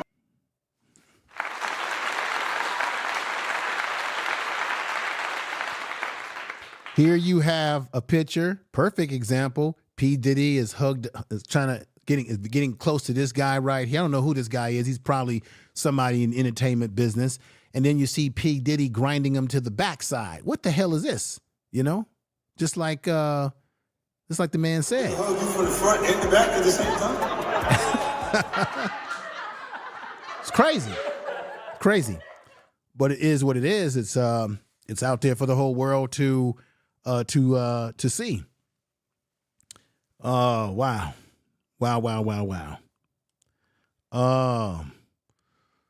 Let me let y'all see this video with Meek Mill since Kanye West called him out. And what I noticed is that in this video, P. Diddy was calling, I believe he was calling Meek Mill's daddy, or Meek Mill's calling him. Look, men don't go around, men that are of heterosexual nature don't go around calling each other, oh, daddy, I'm so proud of you, daddy. No. We say dad to our father. Hey, dad, how you doing, dad? Dad, can I get some money to go, to the movies tonight? Dad, can I use your car? Because I got a date tonight, dad. But the way he's saying it, daddy, dad. Kind of sweet there. Here we go. Man, you doing it, man. You deserve it, daddy. You putting in that work. Proud of you. I love you. Yeah. So you hear P. Diddy saying, you're putting in that work, daddy, daddy. Kind of weird, y'all. This is weird stuff, y'all. Somebody reacted by saying, looks like a private pool party. Meek cooling that hole. Another person said, Meek Mill cooling those cheeks after putting in that work. And to make matters even worse, Meek was caught following a corn page on Twitter that exclusively posts videos of black men pounding each other. Whoa, did y'all hear that? Did y'all hear what wow. And they go that picture with Lil Baby on the corner side. Wow, y'all. Maybe he was trying to learn some new positions for Diddy. Fair use, fair use. Who knows? But as soon as people caught him, he immediately unfollowed the page. As if all this information wasn't incriminating enough, an old song that Meek recorded a while ago leaked online, and he seemingly revealed to getting his cheeks slapped by Diddy in order to make it in Hollywood. The song is about him chasing his dreams and trying to make it in Hollywood, and then he goes back to ask for forgiveness for what he did with Diddy. Y'all, just listen to this. I hope they forgive me for what I did with Diddy. Dream chasers. Woo.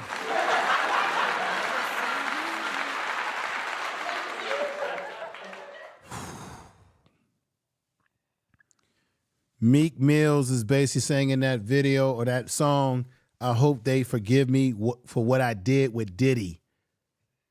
Why would you have to hope that people forgive you for what you did with Diddy? Seems a little cryptic there, but it is what it is.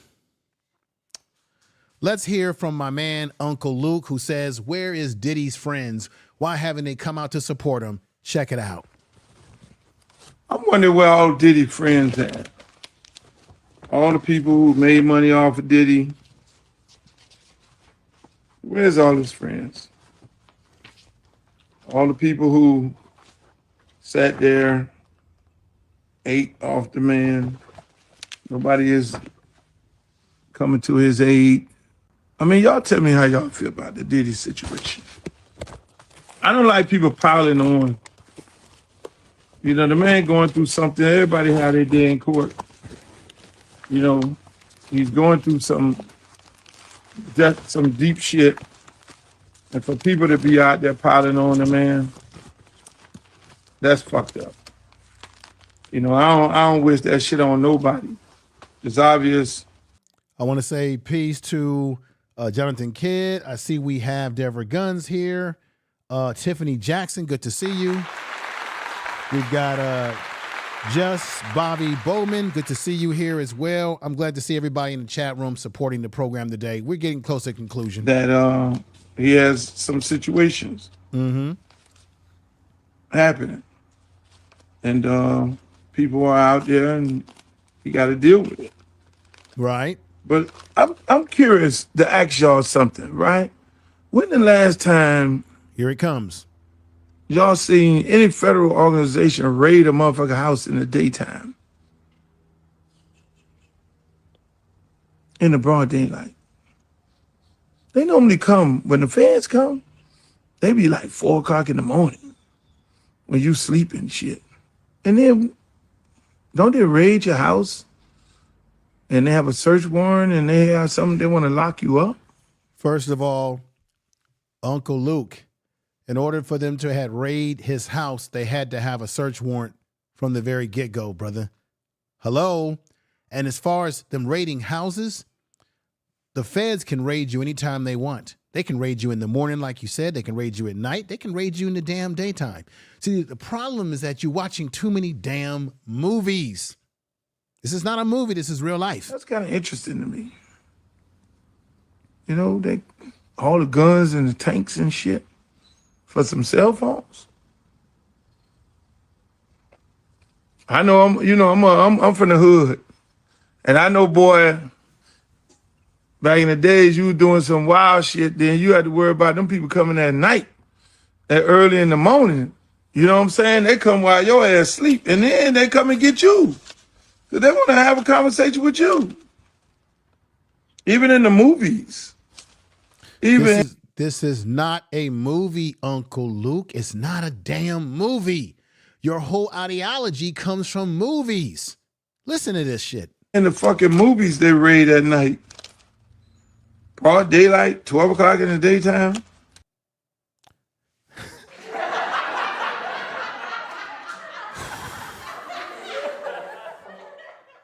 What he fails to understand is that this is not a movie. You notice he kept going to, even in the movies they raid at night, a movie ain't real.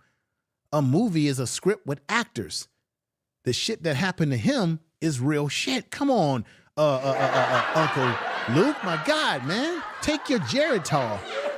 Thank you again. GT Massa gave me a $20 super chat. You have done well. I am encouraged by your content. Thank you. Thank you for the super chat. I appreciate the super chat that you have blessed me with today. I appreciate that. Thank you, GT. Massive. Thank you. Just wanted to acknowledge your super chat, and because I appreciate it. I just want you to know that I appreciate that. Let me get to the next reel that I want to show you. I showed this reel with my man, Uncle Luke, but I forgot to show you the reel with my man, Columbus Short. Now, Columbus Short was at home with his wife sleeping in the bed, and he gets a phone call from P. Diddy. Check this out. Awards were happening in town. I didn't go because I wasn't nominated. So I'm like, I'm not going. I'm not nominated. You know what I mean? I'm just sitting my black behind at the crib. So about 2:30 in the morning, 2:15, 2:30 in the morning, phone rings, unknown number. I don't answer unknown numbers. But, you know, my wife looking at me like, Yeah. Who is you better that? pick that up. I want to know about this. So and put it on speaker. I picked it up. I say, who is this? It's Sean. I'm like, Sean? It's Puff. I'm like, oh, what's good? Talking low like that? Talking low. Wow. So I was like, hey, what's good? I said, what's cracking? He said, we didn't see you tonight at the BET Awards. We didn't see you tonight. He said, He checking in. He said, what you doing? I was like, oh man, I'm at the crib. He said, oh yeah, we over here at the he said, I'm over here at the Beverly Hills Hotel. I said, oh, for real? So who over there?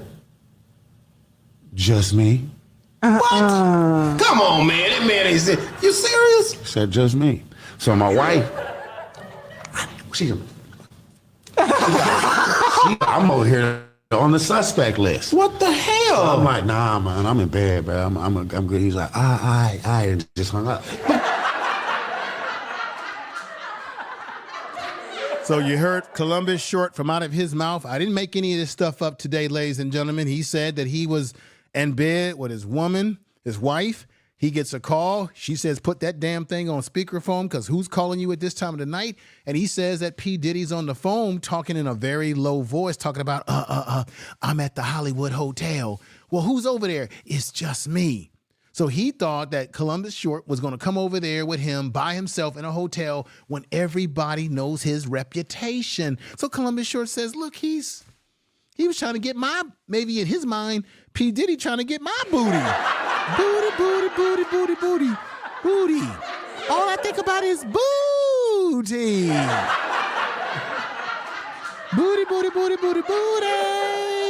Booty. Just like that guy. Remember that dude that was on that, what was that program about the guys in prison? And there was that one dude that was saying all he do is think about booty 24/7, okay? Booty. Woo, boy. Now, if you think that's crazy, this one has resurfaced. Oh, this has resurfaced, y'all. Here's a clip of Mike Tyson.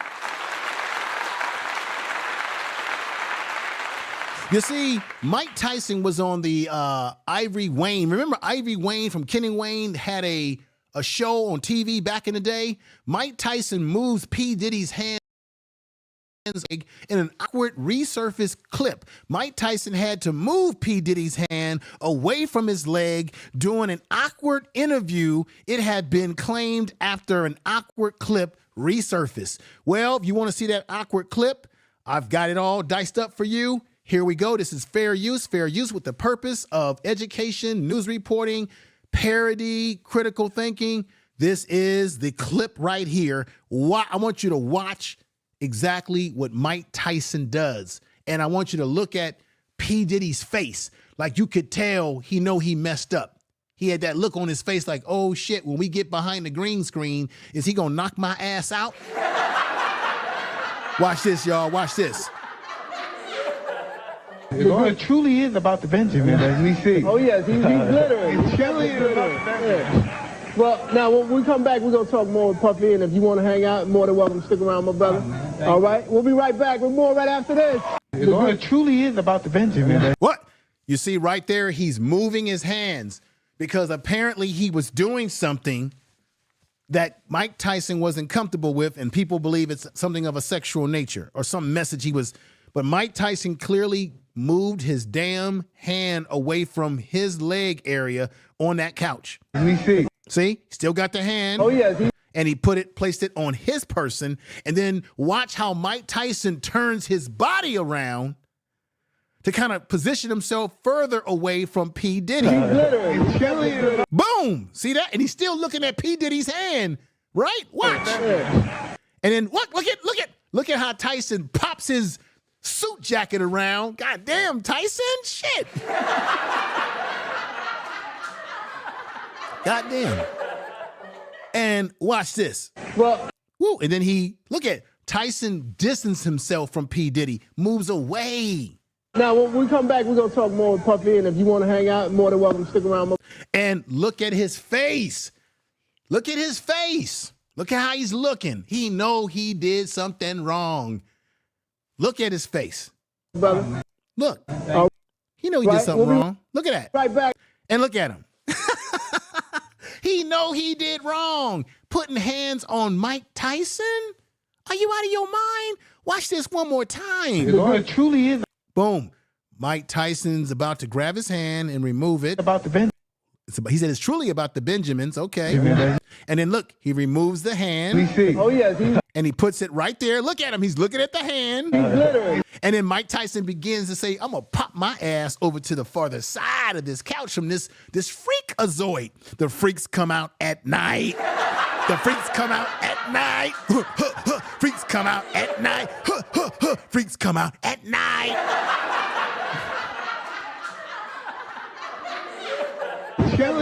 Look at that. And then he's looking at his hand because he knows something. And then look at P. Diddy looking back at him because he know he done did something wrong to Iron Mike Tyson. Look at Mike Tyson pop that. I love the way he popped that suit jacket back. That's like some shit I would do. It truly is about the Benjamins. It truly is about the Benjamins, as we see. Oh, yes. He's glittering. And then he turns around and bam, he pops that. I just love the way he popped that suit jacket back. Well, now, when we come back, we're going to talk more with Puffy, and if you want to hang out more. Woo! I'm telling y'all, didn't I tell, look. Didn't I tell y'all, as the title says, shocking secrets about P. Diddy, Combs revealed? Don't defend him until you at least watch the damn video.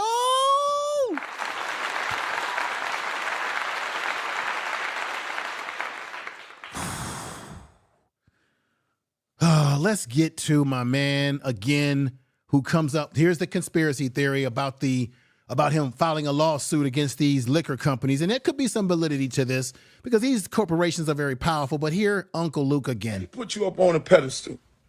They made you the guy. They placed you on every network. They sold you to all y'all on here. They gave you 5 million followers. They put all this, they dress you up like a fucking hoe on the street. They gave you the Bugattis.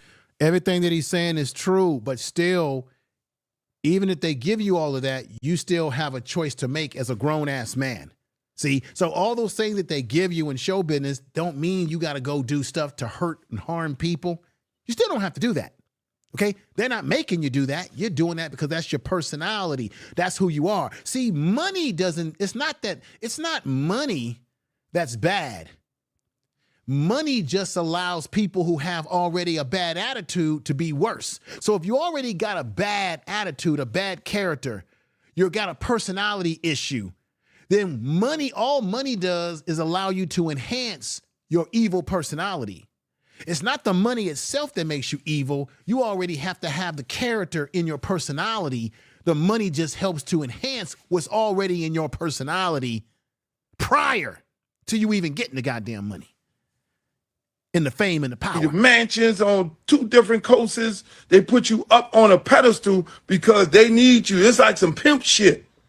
When you got your main girl, you dress her up and she look like this and look like that and do this and you march her into the big room. I'm telling you. So when they put you on that motherfucking pedestal. Let me say this right here. Thank you, Willie Cameron, for the $20 super chat. I appreciate that. Thank you. Thank you for the super chat. Appreciate that, folks. I know I haven't really been able to pull people's comments on the screen because I got so much material that I'm trying to get through. I'm up against the clock right now, but let me continue this right here. And then you start thinking it's about you and you want to take over their shit. Them people look back like this. Hold on, who the fuck they think he is? Oh, we'll show you better than we can tell you. Then they'll try to reason with you and they'll talk to your manager because your manager look like them. And they'll be like, hey, man, tell your man to chill out, you know? And then the manager come in and he trying to keep his job. Hey, guy, calm down. And then you go walk around like it's all about you. You got all the cars and the mansions and the jets and all the yachts and all this and all the people running around. You talking about, yeah. All right. So that's a little taste of that. Now, remember I told you little taste of Luke, Uncle Luke, trying to give some wisdom there. This is once again Little Rod, and this is one of the complaints that he put out in his paperwork. RICO Enterprise has existed for the last 20 years, dating back to 1999, the nightclub shooting in New York when Mr. Combs required his then girlfriend, Jennifer Lopez, to transport a illegal firearm into a New York nightclub. That's one of the things that he put in the papers of his complaint. This is Little Rod's complaint or his lawsuit against P. Diddy. This is in section 184 of the complaint. Here's another section right here. Now, he also is saying that there was a woman who was pushing the drugs. So you know how Epstein had his woman, Maxwell, who was soliciting and getting the girls and bringing the drugs? He's saying that this woman right here who worked for defendant, her name is the defendant, Caffron, I think. I can't pronounce that. 158. In 158, it was important to defendant Caffron to have Mr. Combs' drugs of choice immediately ready when he asked for it. This is under the complaint and the lawsuit that Little Rod Jones filed against him, who's right. The defendant Cameron ordered sex workers and prostitutes for Mr. Combs. In 160, defendant Cameron ordered and distributed ecstasy, cocaine, GHB, ketamine, marijuana, and mushrooms to Combs and his celebrity guests. That's keyword, celebrity guests, who were presented on his rental yacht and in his home in LA, New York, and Miami. All right. Now, defendant, I'm probably not pronouncing this name properly, but it's Khorram.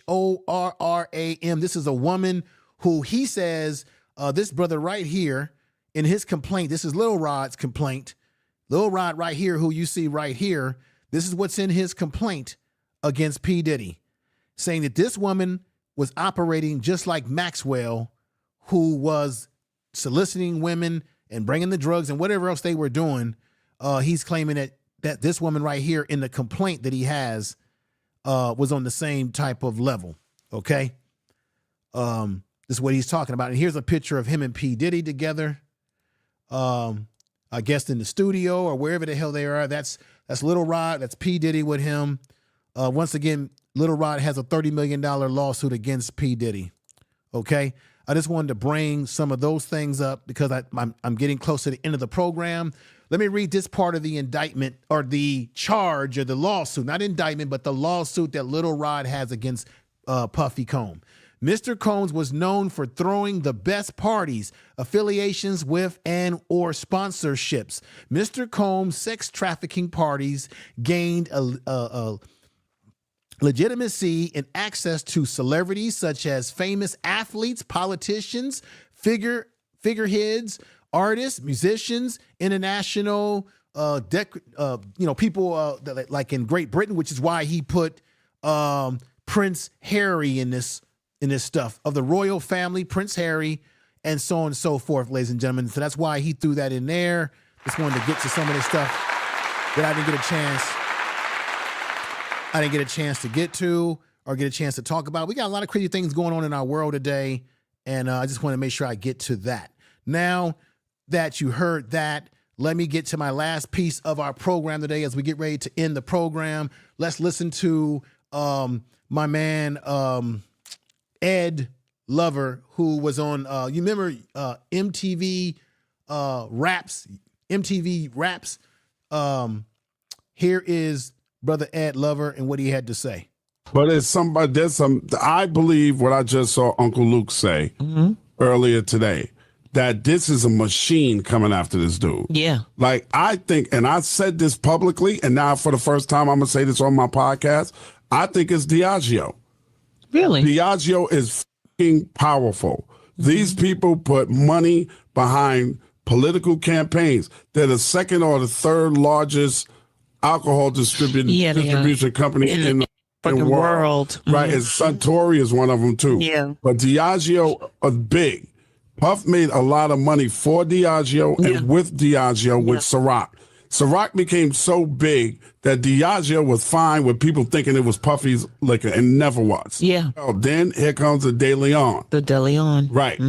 And De Leon comes out, and then they buy Casamigos from George Clooney and them for $400 million. So, of course, if I just spent $400 million or something, or however much they gave George Clooney his partner, I'm going to start pushing that. Yeah.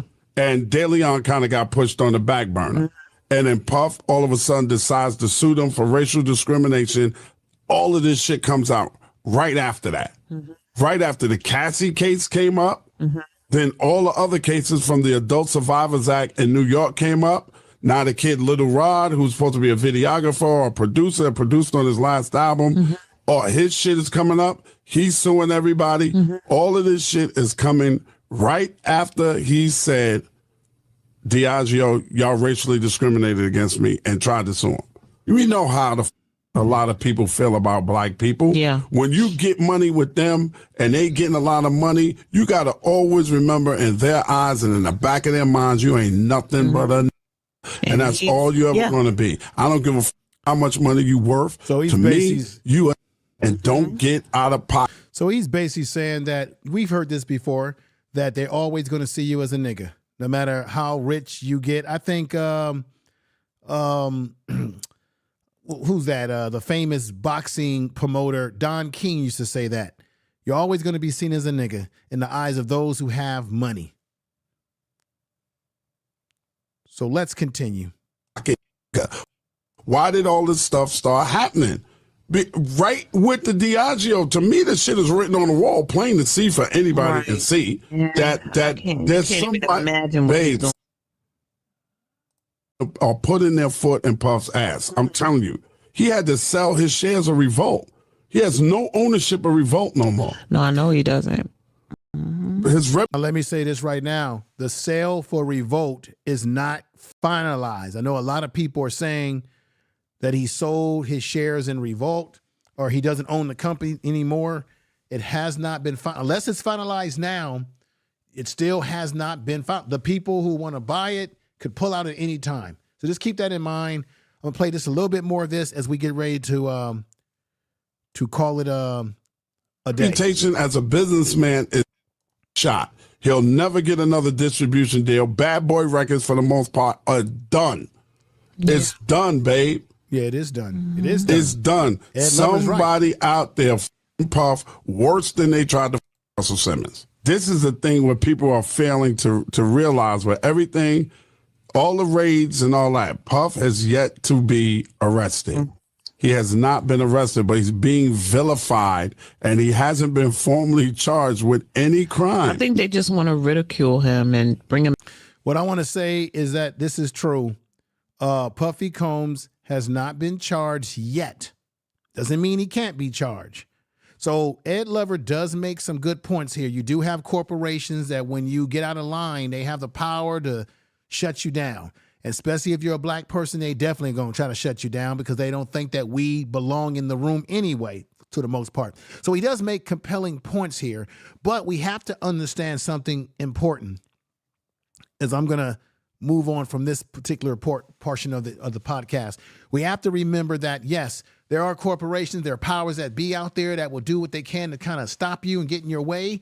But there's also the personal responsibility of the individual, because there's certainly things that Puff Daddy allegedly has been doing that no corporation is making him do. There's things in his personality where when you're getting over on your artists, when you're cheating your artists out of money, you're doing them wrong. That ain't the corporations. That's your personality, you see.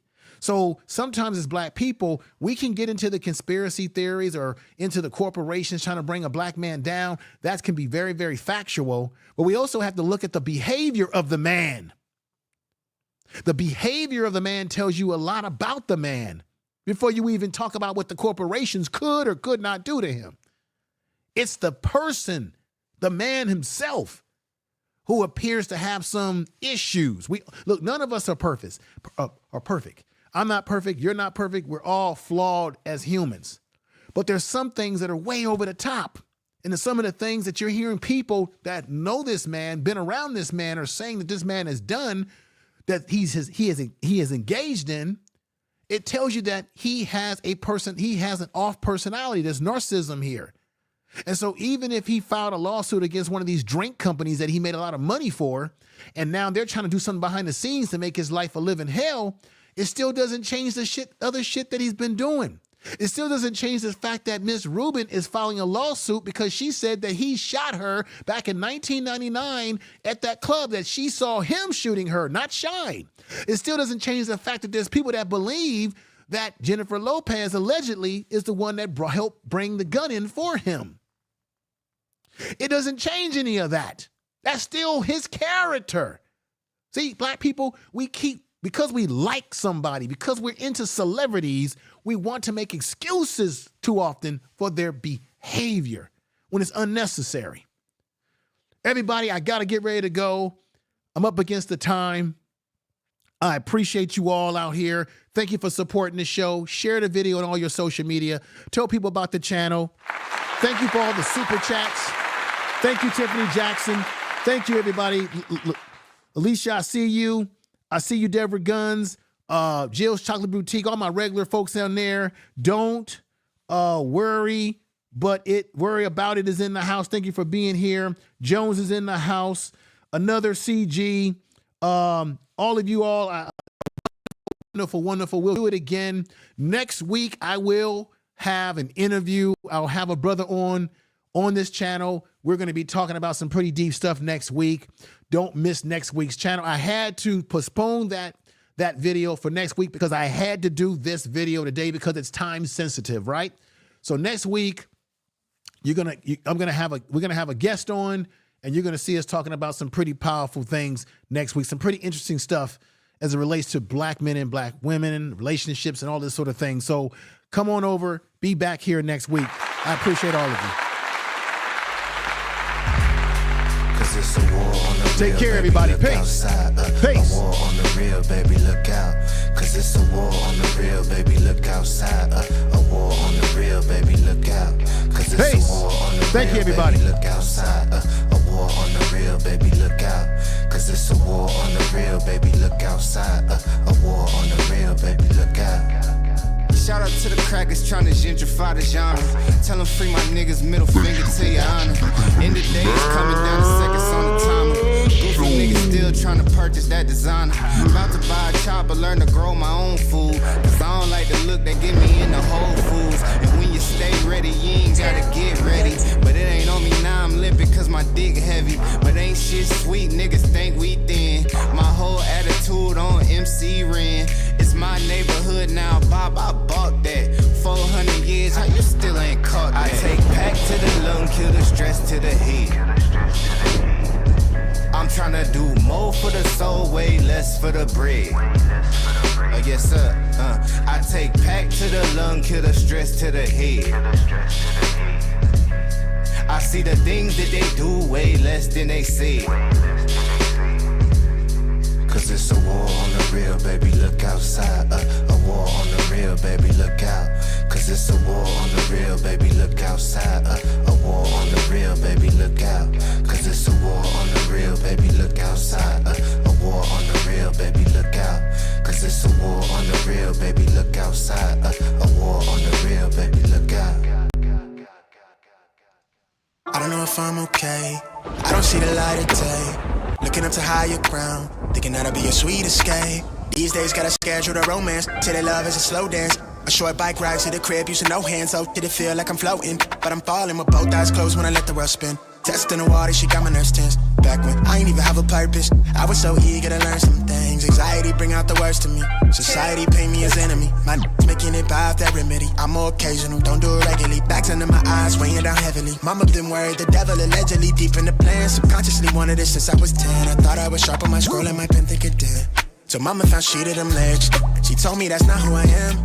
But nowadays I put on for the fam, see you when I can. I'm surrounded by my feelings, I'm stuck on a Ferris wheel. I bet I perish with 140 acres. She want the horse and the carriage, a porcelain portion of garbage. I talk to the mirror, I know that life's not the fairest. I lost my can, I can't pay off the bills with the blessing. I'm sure I relate to the Reddit page. It's feeling like money is everything. Money is everything. It's everything I need. Till I lay my eyes on you. what this is. BS3 Network is now on Roku TV It feel under like it's BS3 real, baby. Network. Changing the way you watch TV. No. I just wanna come clear, wanna see you again.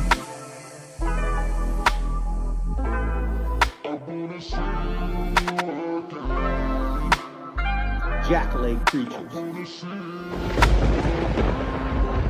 Yeah, young, it's the thing. This sure is everything I need.